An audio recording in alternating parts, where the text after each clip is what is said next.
അൽഹംദുലില്ലാ അസ്സലാത്തു വസ്സലാമു അലാ റസൂലില്ലാ വഅലാ ആലിഹി വസഹ്ബിഹി അജ്മഈൻ അമ്മാ ബഅദ്. സ്നേഹമുള്ളവരെ, നമസ്കാരത്തിന്റെ 8ാമത്തെ ക്ലാസ്സിലേക്കാണ് നമ്മൾ പ്രവേശിക്കുന്നത്. നമ്മൾ 7ാമത്തെ ക്ലാസ്സിൽ പരാമർശിച്ച കാര്യങ്ങൾ നമ്മൾ ഓടിച്ചു പോവുകയാണെങ്കിൽ കുറച്ച് നല്ലതായിരിക്കും തോന്നുന്നുണ്ട്. ഒരു 5 മിനിറ്റ് കൊണ്ട് നമുക്ക് പറഞ്ഞു തീർക്കാം കഴിഞ്ഞ ക്ലാസ്സിൽ പറഞ്ഞ കാര്യങ്ങൾ. എല്ലാവരും റെഡിയല്ലേ? റെഡിയാണ്. കേൾക്കുന്നുണ്ടോ? ഞാൻ പറയണ ഓഡിയബിൾ അല്ലേ? കേൾക്കുന്നുണ്ട്. Okay, very good.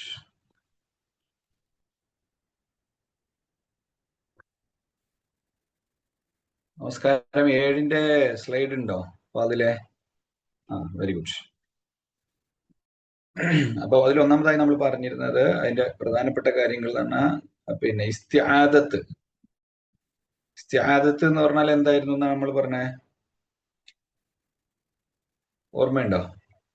ആരാ ഒന്ന് പറയാ? ഇട്ടോ, ക്ലിപ്പ് ഇട്ടോ, കുഴപ്പമില്ല. എന്താ ഇസ്തിആദത്ത് എന്ന് പറഞ്ഞാല്? അഭയതേട്ടാണോ? അതെ അതെ, വെരി ഗുഡ്, മാഷാ അല്ലാഹ്. ആരാ പറഞ്ഞത്? പ്രീത.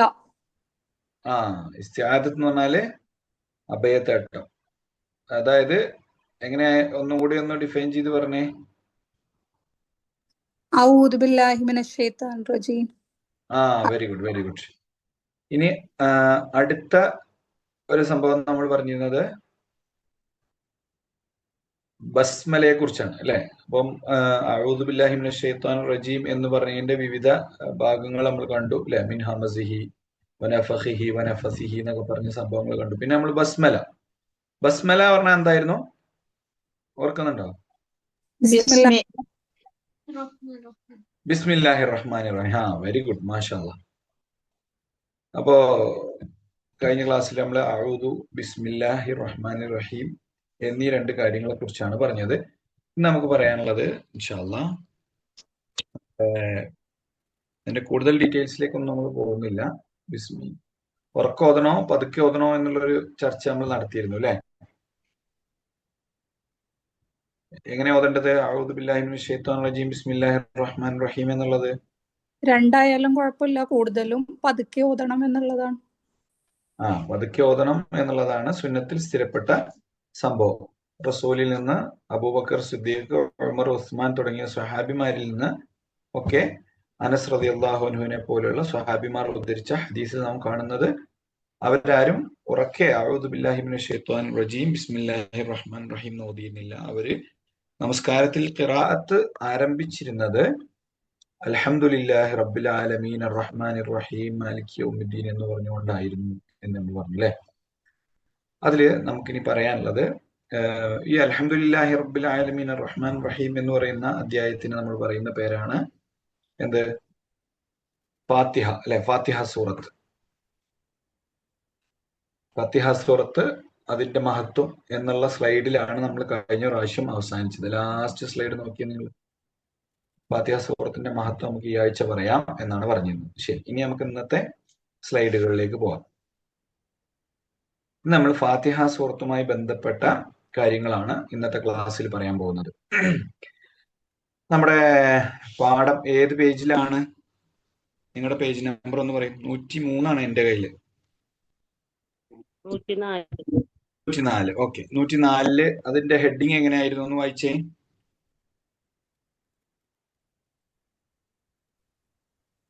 നമസ്കാരത്തിന്റെ റുക്നായ ഫാത്തിഹയുടെ മഹത്വം.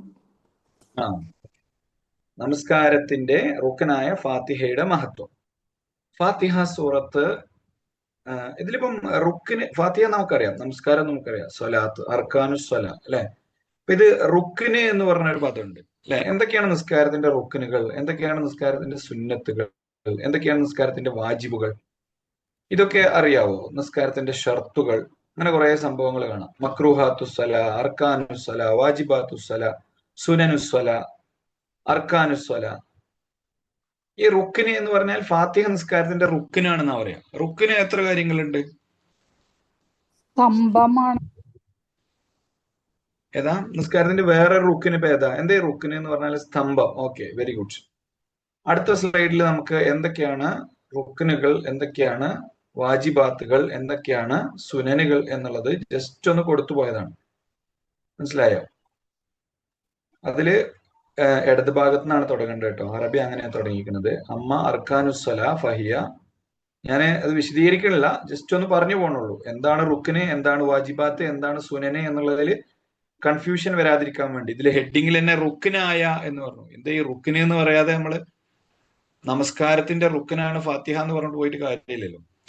വളരെ പ്രധാനപ്പെട്ട കാര്യങ്ങളെ, നമസ്കാരത്തിന്റെ ഏറ്റവും പ്രധാനപ്പെട്ട കാര്യങ്ങളെ പറയുന്ന പേരാണ് നമസ്കാരത്തിന്റെ റുക്നുകൾ എന്ന്. നമസ്കാരത്തിന്റെ നിർബന്ധമായ കാര്യങ്ങളെ പറയുന്ന പേരാണ് വാജിബാത്തു സ്വലാത്ത് എന്ന്. നമസ്കാരത്തിൽ നിർബന്ധമല്ലാത്ത കുറച്ച് കാര്യങ്ങളുണ്ട്, അവയെ പറയുന്ന പേരാണ് സുന്നത്തുകൾ എന്ന്.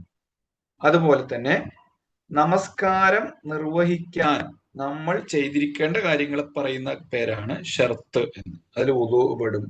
അതുപോലെ തന്നെ മുസ്ലിം ആവുക, ബുദ്ധിയുള്ളവനാവുക, പ്രായപൂർത്തി എത്തുക, ഇതൊക്കെ നമസ്കാരത്തിന്റെ ഷർത്തുകളാണ്. ഈ ഷർത്തുകൾ ഒത്തു വന്നാലാണ് നമസ്കാരത്തിലേക്ക് പോകേണ്ടതുള്ളൂ. മനസ്സിലായോ? ഇനി നമ്മൾ ഇവിടെ റുക്ൻ എന്താണ്, അർക്കാനുസ്വലാത്ത് എന്താണ്? അറബി വായിക്കാൻ അറിയുന്നവരുണ്ടെങ്കിൽ ആ ഫസ്റ്റത്തെ ഭാഗം ഒന്ന് വായിച്ചു കഴിഞ്ഞാൽ ഒരു എത്ര കാര്യങ്ങളുണ്ട് അതിൽ? 14 കാര്യങ്ങളുണ്ട് തോന്നുന്നു അല്ലെ? ആ നമ്പർ കട്ടായി പോയിട്ടില്ലേ? സ്ലൈഡ് സെറ്റ് ചെയ്തതില് ഇല്ല, നമ്പർ ഉണ്ട്. മാഷാ അല്ലാഹ്.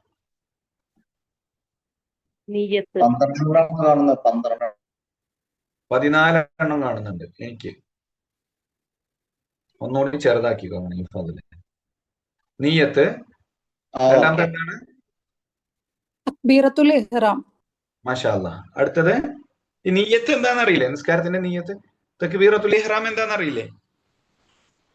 എന്താണ് തക്ബീറത്തുൽ ഇഹ്റാം? Very good. അടുത്തത്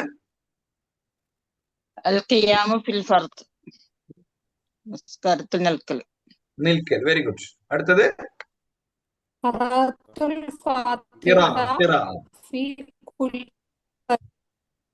ഖിറാഅത്തുൽ ഫാത്തിഹ ഫീ കുല്ലി റക്അത്തി. എല്ലാ റക്അത്തിലും ഫാത്തിഹ പാരായണം ചെയ്യൽ. അഞ്ചാമത്തത്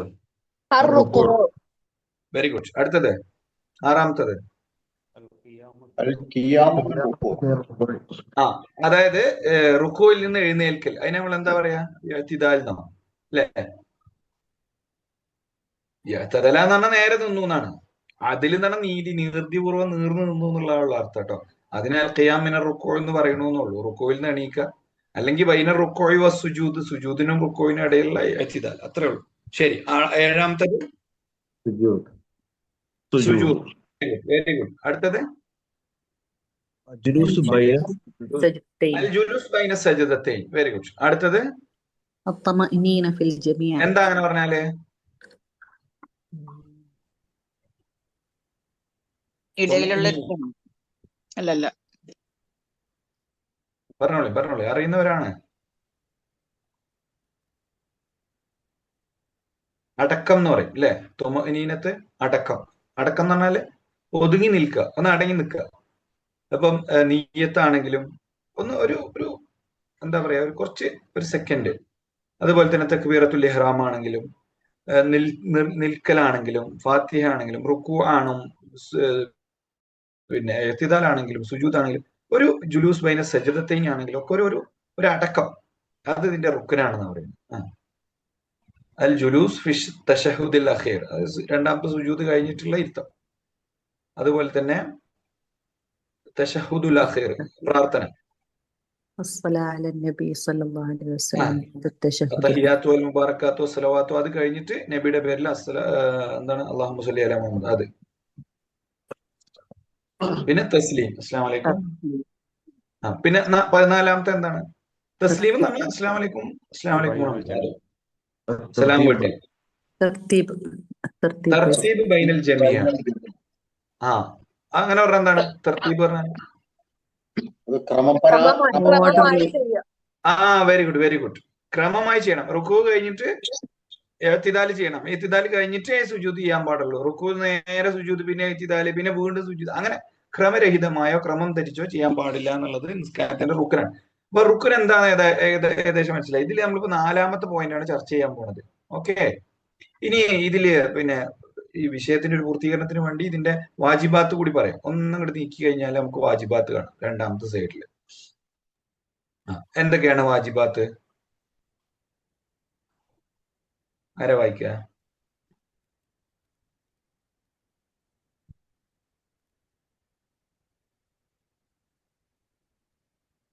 ഒന്ന് വലുതാക്കാവോ ഉസ്താദെ? അത് ഏത് പേജിലാണെന്ന് കാണുന്നില്ല.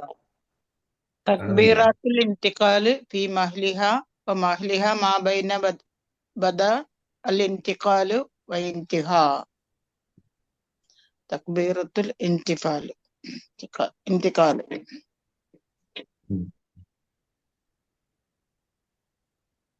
തക്ബീറിന്റെ തുടക്കം കൊടുക്കോ? പിന്നെ സമി അല്ലാഹു ലിമൻ ഹമിദ എന്ന് പറയുന്നത്, ഇത് പിന്നെ തഹ്മീദ്, റബ്ബനാ വലക്കൽ ഹംദ് എന്ന് പറയുന്നത്, തസ്ബീഹ്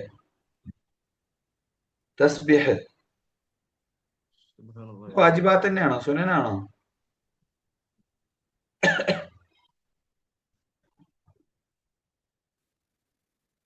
തശഹുദുൽ അവ്വൽ വൽ ജുലൂസ് ലഹു.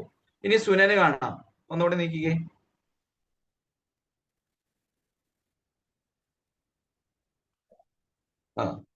رفع اليدين عند تكبيرة الإحرام وعند الركوع وعند الرفع منه وعند القيام إلى الركعة الثالثة.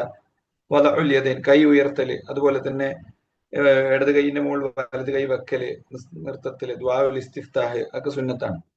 ഖിറാഅത്ത് ഷൈമിൽ ഖുർആൻ ബഅദൽ ഫാത്തിഹ, ഫാത്തിഹ കഴിഞ്ഞിട്ട് സൂറത്ത് എന്തെങ്കിലും ഓതല്. തഅമീൻ ഇൻദൽ ഇന്തിഹാ മിനൽ ഖിറാഅത്തിൽ ഫാത്തിഹ, ആമീൻ പറയല്, അതാണ് തഅമീൻ എന്ന് പറഞ്ഞാല്.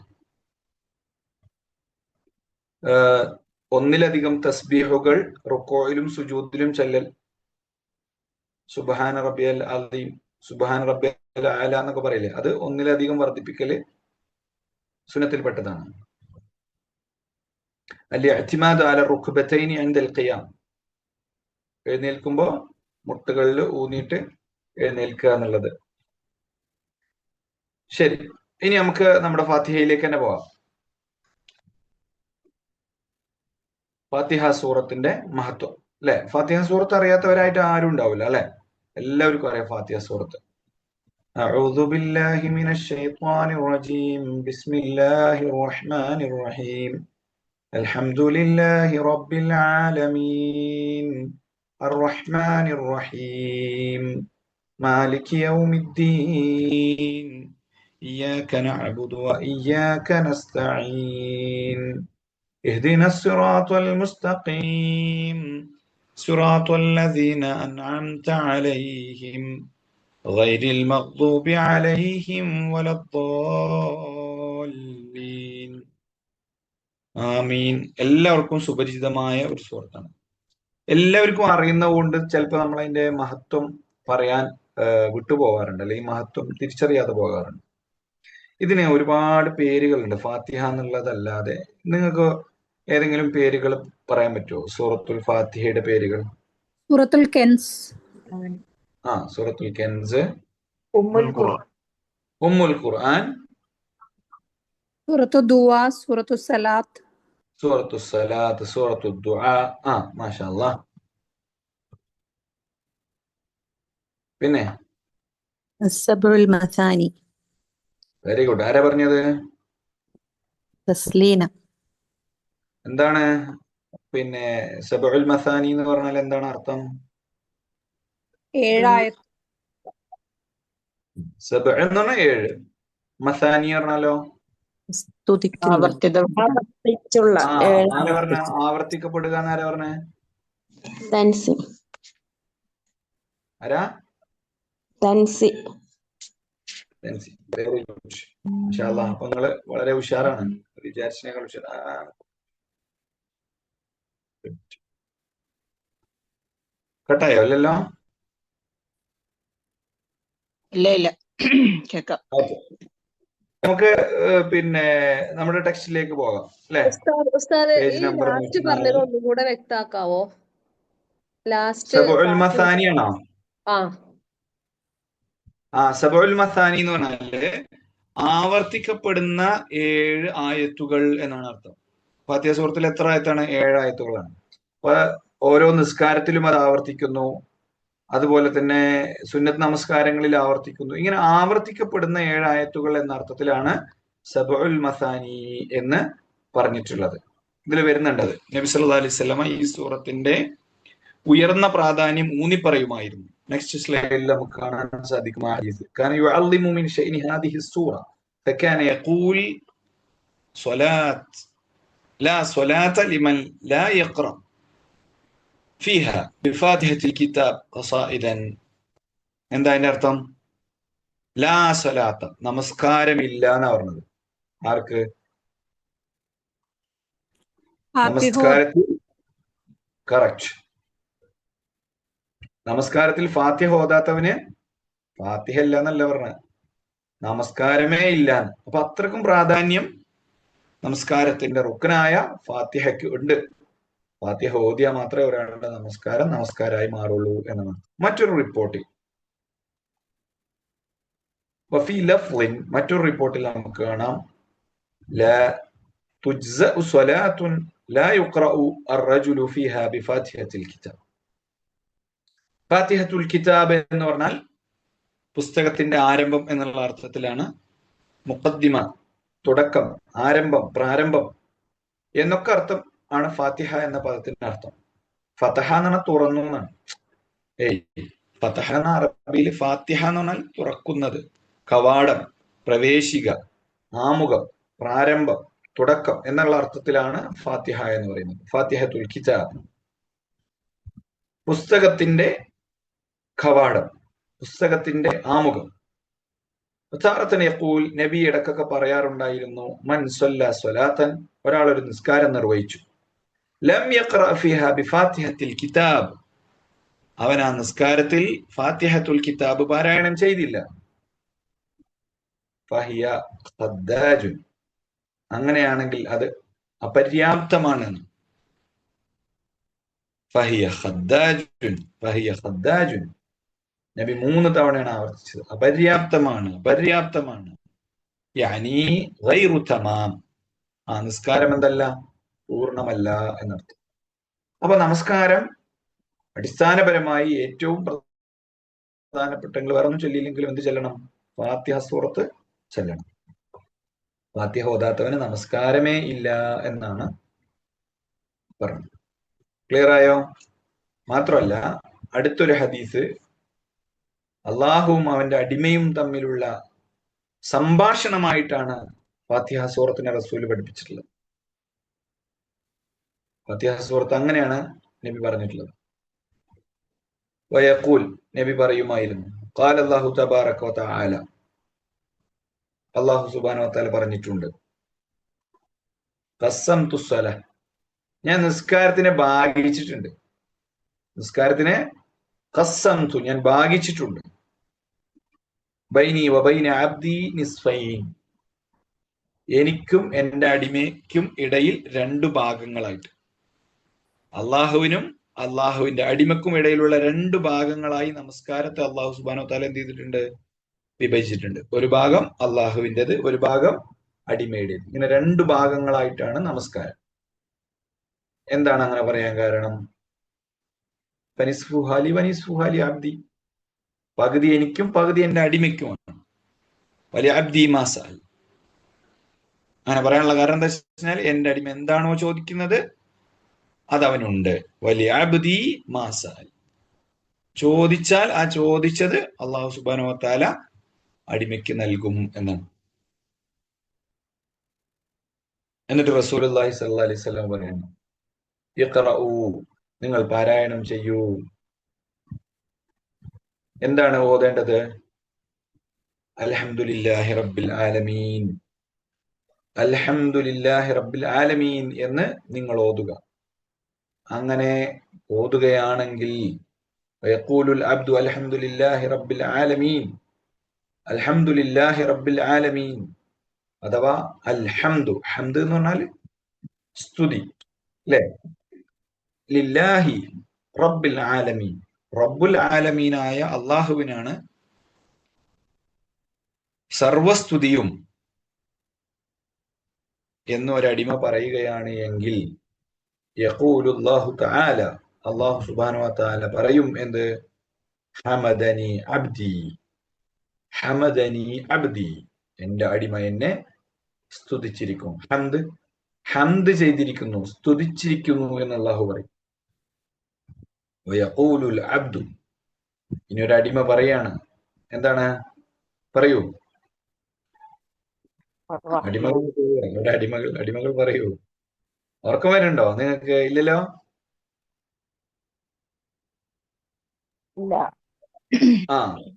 വയഖൂലുൽ അബ്ദു, ഒരു അടിമ പറയാണ് എന്ത്? അർ-റഹ്മാനിർ റഹീം. വയഖൂലുല്ലാഹു അസ്നാ അലയ്യ അബ്ദി. അപ്പൊ അല്ലാഹു സുബ്ഹാനഹു വ തആല എന്ത് പറയും? എന്റെ അടിമ എന്നെ പുകഴ്ത്തിയിരിക്കുന്നു. അസ്ന, സനാ എന്ന് പറഞ്ഞാല് പുകഴ്ത്തുക എന്നാണ്. ഹമദ എന്ന് പറഞ്ഞാൽ സ്തുതിച്ചു, അസ്ന എന്ന് പറഞ്ഞാല് പുകഴ്ത്തി. രണ്ടും ഏകദേശം ഒരു അർത്ഥമാണ്. സൂക്ഷ്മാർത്ഥങ്ങളിൽ മാത്രം വ്യത്യാസമുള്ള രണ്ട് പദങ്ങളാണ് ഹമദയും അസ്നയും ഒക്കെ, കേട്ടോ. അസ്ന അലയ്യ അബ്ദി, എന്റെ അടിമ എന്നെ പുകഴ്ത്തിയിരിക്കുന്നു. അസ്ന അലയ്യ അബ്ദി, എന്റെ അടിമ എന്റെ മേൽ സനാ ചൊരിഞ്ഞിരിക്കുന്നു. വയഖൂലുൽ അബ്ദു, അപ്പോൾ അടിമ പറയുകയാണെങ്കിൽ എന്ത്? മാലിക് യൗമിദ്ദീൻ. മാലിക് യൗമിദ്ദീൻ. അപ്പൊ ഒരടിമ പറയാണ് മാലിക് യൗമിദ്ദീൻ എന്ന്. അപ്പൊ അള്ളാഹു എന്താണ് പറയാ? മജദനി അബ്ദി, മജദനി അബ്ദി. മാലിക് യൗമിദ്ദീൻ എന്നൊരടിമ പറഞ്ഞു കഴിഞ്ഞാൽ അപ്പൊ അള്ളാഹു പറയാണ് മജദനി അബ്ദി, എന്റെ അടിമ എന്നെ മഹത്വപ്പെടുത്തിയിരിക്കുന്നു. മജ്ദ് അബ്ദുൽ മജീദ് എന്നൊക്കെ നമ്മൾ പേരിടൂലേ? മജീദ് അള്ളാഹുവിന്റെ പേരാണ്.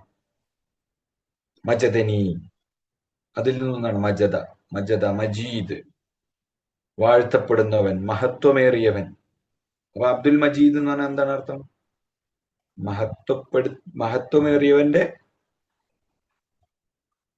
അടിമ എന്നുള്ള അർത്ഥം. മജദനി അബ്ദി വയഖൂലുൽ അബ്ദ്. പിന്നെ ഒരു അടിമ പറയാണ് അടുത്ത ആയത്ത്, എന്താണത്?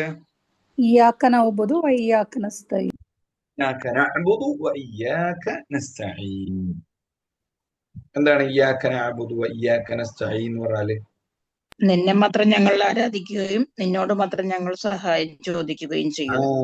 ഇബാദത്ത് നിനക്ക് മാത്രം. ഇസ്തിആനത്ത്, നമ്മൾ ഇസ്തിആനത്ത് സഹായത്തേട്ടം നമ്മൾ പറഞ്ഞില്ലേ? അഊദു ബില്ലാഹി മിനശ് ശൈത്വാനിർ റജീം എന്ന് പറഞ്ഞാൽ ഇസ്തിആദത്ത്, അഭയം ചോദിക്കൽ. ഇത് ഇസ്തിആനത്ത്. നസ്തഈൻ എന്ന് പറയില്ലേ? ഇയ്യാക നസ്തഈൻ, നിന്നോട് മാത്രമാണ് ഞങ്ങൾ ഇസ്തിആനത്ത് ചെയ്യുന്നത്. ഖാല, അപ്പൊ അല്ലാഹു സുബ്ഹാനഹു വ തആല പറഞ്ഞു ഫഹാദിഹി, ഇതാണ്. ഫഹാദിഹി, ഈ പറഞ്ഞ കാര്യം ഉണ്ടല്ലോ, ഇതാണ്. ബൈനി വ ബൈന അബ്ദി, ഇതാണ് ഞാനും എന്റെ അടിമയും തമ്മിലുള്ള ബന്ധം. അവിടെയാണ് മനുഷ്യന്മാര് മുഴുവൻ പഴിച്ചു പോകുന്നത്. അള്ളാഹുവിന് മാത്രം ആരാധിക്കുകയും അള്ളാഹുവിനോട് മാത്രം സഹായം ചോദിക്കുകയും ചെയ്യുന്ന ഒരടിമ ഇയ്യാക നഅ്ബുദു വ ഇയ്യാക നസ്തഈൻ എന്ന് പറയുമ്പോൾ അള്ളാഹു പറയും ഹാദിഹി ബൈനി വ ബൈന അബ്ദി. ഇതാണ്, ഈ ഒരു പോയിന്റിലാണ് ഞാനും എന്റെ അടിമയും തമ്മിൽ കണക്ട് ആവുന്നത്. എല്ലാരെ ആരാധിക്കാൻ്റെ കൂട്ടത്തിൽ അള്ളാഹിനെ ആരാധിക്കുക, അവരുടെ കാര്യം നോക്കാൻ അള്ളാഹിനെ സംബന്ധിച്ചിടത്തോളം ഒരു ബാധ്യതയില്ല. പക്ഷേ നമ്മളെ സംബന്ധിച്ചിടത്തോളം നമുക്ക് അള്ളാഹ് മാത്രമേ ഉള്ളൂ. ഇസ്തിആദത്ത് ചെയ്യാനും ഇസ്തിആനത്ത് ചെയ്യാനും തവക്കുൽ ചെയ്യാനും ഖൗഫിനും അതുപോലെ തന്നെ ഖുശൂഇനും തവക്കുലിനും അതുപോലെ തന്നെ ഇസ്തിഗാസയ്ക്കും ഒക്കെ നമുക്കുള്ളത് ആരാണ്? അല്ലാഹു സുബ്ഹാനഹു വ തആല മാത്രം. അപ്പൊ നമ്മൾ അള്ളാഹിന്റെ മുമ്പിൽ പോയി നിന്നിട്ട് ഇയ്യാക നഅ്ബുദു വ ഇയ്യാക നസ്തഈൻ എന്ന് പറഞ്ഞാൽ അള്ളാഹ് പറയും ഹാദിഹി ബൈന അബ്ദി ബൈനി വ ബൈന അബ്ദി, ഇതാണ് ഞാനും എന്റെ അടിമയും തമ്മിലുള്ള ബന്ധം എന്ന് പറയുന്നത്. എത്ര മഹത്വമുള്ളൊരു ബന്ധമാണ് നോക്കൂ നിങ്ങളത്. എന്നിട്ട് അള്ളാഹ് പറയുന്ന ഒരു വാക്കുണ്ട്, വലിയ അബ്ദി മാ സഅൽ. ഈ ഹദീസിന്റെ തുടക്കത്തിൽ അള്ളാഹ് പറഞ്ഞത് വലിയ അബ്ദി മാ സഅൽ, എന്റെ അടിമ എന്താണ് ചോദിക്കുന്നത് ആ കാര്യം അവന് നൽകാൻ ഞാൻ സന്നദ്ധനാണ് എന്ന് പറയുന്നു. വലിയ അബ്ദി, എന്റെ അടിമയ്ക്കുണ്ട് മാ സഅല, അവൻ ചോദിച്ച ഒന്ന്. എന്താണോ ചോദിച്ചത് അത് അവന് കിട്ടും. പിന്നെ നമ്മളോ ചോദിക്കാൻ പോവാണ്. ആദ്യം അള്ളാഹിനെ സ്തുതിച്ചു, പിന്നെ അള്ളാഹുവിനെ വാഴ്ത്തി പറഞ്ഞു, അള്ളാഹുവിനെ മഹത്വപ്പെടുത്തി. അതുപോലെ തന്നെ നമ്മളും അള്ളാഹുവും തമ്മിലുള്ള ബന്ധം ഒന്നുകൂടി ഊട്ടിയുറപ്പിച്ചു. പിന്നെയാണ് നമ്മൾ എന്ത് തുടങ്ങുന്നത്? എന്താ തുടങ്ങുന്നത്? ഇഹ്ദിന സിറാത്തൽ മുസ്തഖീം. അതെന്താ സംഭവം? അത് ഇസ്തിയാസ. അതൊരു ദുആയാണ്. അതുകൊണ്ടാണ് ഈ സൂറത്തിന് സൂറത്തു ദുആ എന്ന് പേര് വന്നത്. ഫാത്തിഹ സൂറത്തിന്റെ പേരാണ് സൂറത്തു ദുആ.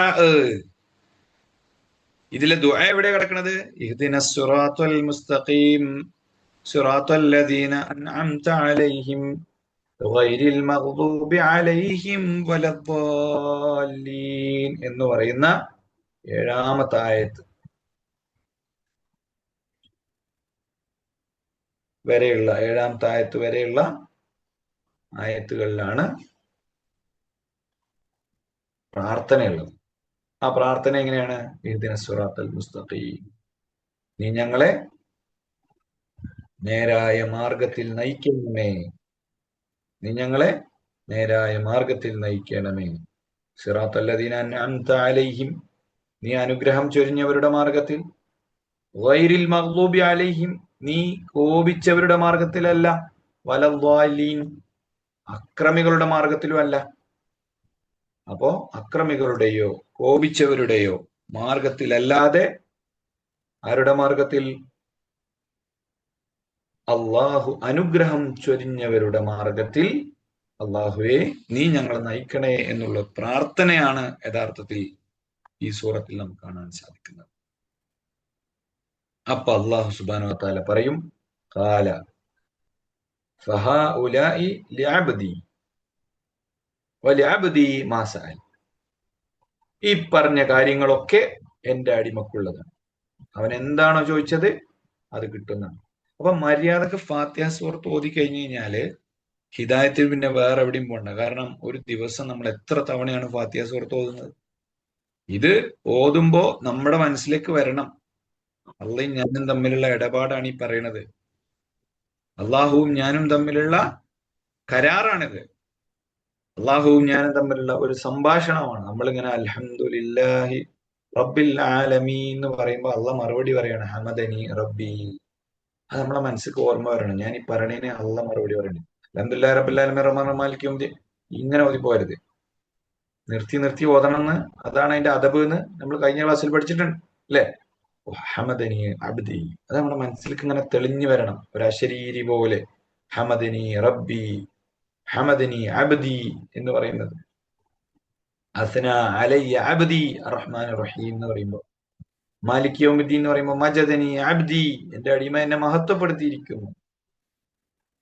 ഇയ്യാക നഅ്ബുദു വ ഇയ്യാക നസ്തഈൻ എന്ന് പറയുമ്പോൾ അല്ലാഹ് തിരിച്ചു പറയാണ് ഹാദിഹി ബൈനി വ ബൈന അബ്ദി വലി അബ്ദി മാ സഅൽ. ആ സമയത്താണ് നമ്മൾ ചോദിക്കുന്നത് ഇഹ്ദിനസ് സിറാത്തൽ മുസ്തഖീം സിറാത്തൽ ലദീന അൻഅംത അലൈഹിം ഗൈരിൽ മഗ്ദൂബി അലൈഹിം വലദ്ദാല്ലീൻ. അപ്പൊ അല്ലാഹ് പറയാണ് ഹഉലാഇ ലി അബ്ദി, ഈ ചോദിച്ചതൊക്കെ എന്റെ അടിമക്കുള്ളതാണ്. വലിയ അബ്ദി മാ സഅൽ, എന്റെ അടിമ എന്താണോ ചോദിച്ചത് അത് അവൻക്ക് കിട്ടും. 3 തവണയാണ് അള്ളാഹു സുബ്ഹാനഹു വ തആല ഈ സൂറത്തില്, ഈ ഹദീസിലെ 3 തവണയാണ് വലിയ അബ്ദി മാ സഅൽ എന്ന് പറയുന്നത്. വലിയ അബ്ദി മാ സഅൽ, എന്റെ അടിമ എന്ത് ചോദിച്ചോ അത് അവന് കൊടുക്കുന്നു. എന്തൊരു മഹത്തരമായ അധ്യായമാണ് എന്ന് നോക്കുന്നു. നിസ്കാരത്തിന്റെ റൂഹ് എന്ന് പറഞ്ഞാൽ ഇതാണ്. അതുകൊണ്ട് തന്നെയാണ് ഫാത്തിഹ സൂറത്തിന് ഒരു പേര് എന്ത്? സൂറത്തുൽ സ്വലാത്ത്, സൂറത്തു സ്വലാത്ത് എന്ന് പേര്. നമസ്കാരം, നമസ്കാരം എന്ന പേര്, പ്രാർത്ഥന എന്ന പേര്. ഇതാണ് നമസ്കാരം, ഇതാണ് പ്രാർത്ഥന, ഇതാണ് തുടക്കം, ഇതാണ് ഖുർആൻ. ഒരു ഹദീസിൽ നമുക്ക് കാണാൻ സാധിക്കും. ഇപ്പൊ നേരത്തെ പറഞ്ഞ ഹദീസുകളുടെ തുടർച്ച എന്ന നിലക്ക് വരുന്ന ഒരു ഹദീസ്, മാ അൻസലല്ലാഹു അസ്സ വജല്ല ഫിത് തൗറാത്തി വലാ ഫിൽ ഇൻജീലി മിസ്ല ഉമ്മുൽ ഖുർആനി വഹിയ സബ്ഉൽ മസാനി വൽ ഖുർആനുൽ ലദീ ഊതീതുഹു വൽ ഖുർആനുൽ അളീം അല്ലദീ ഊതീതുഹു.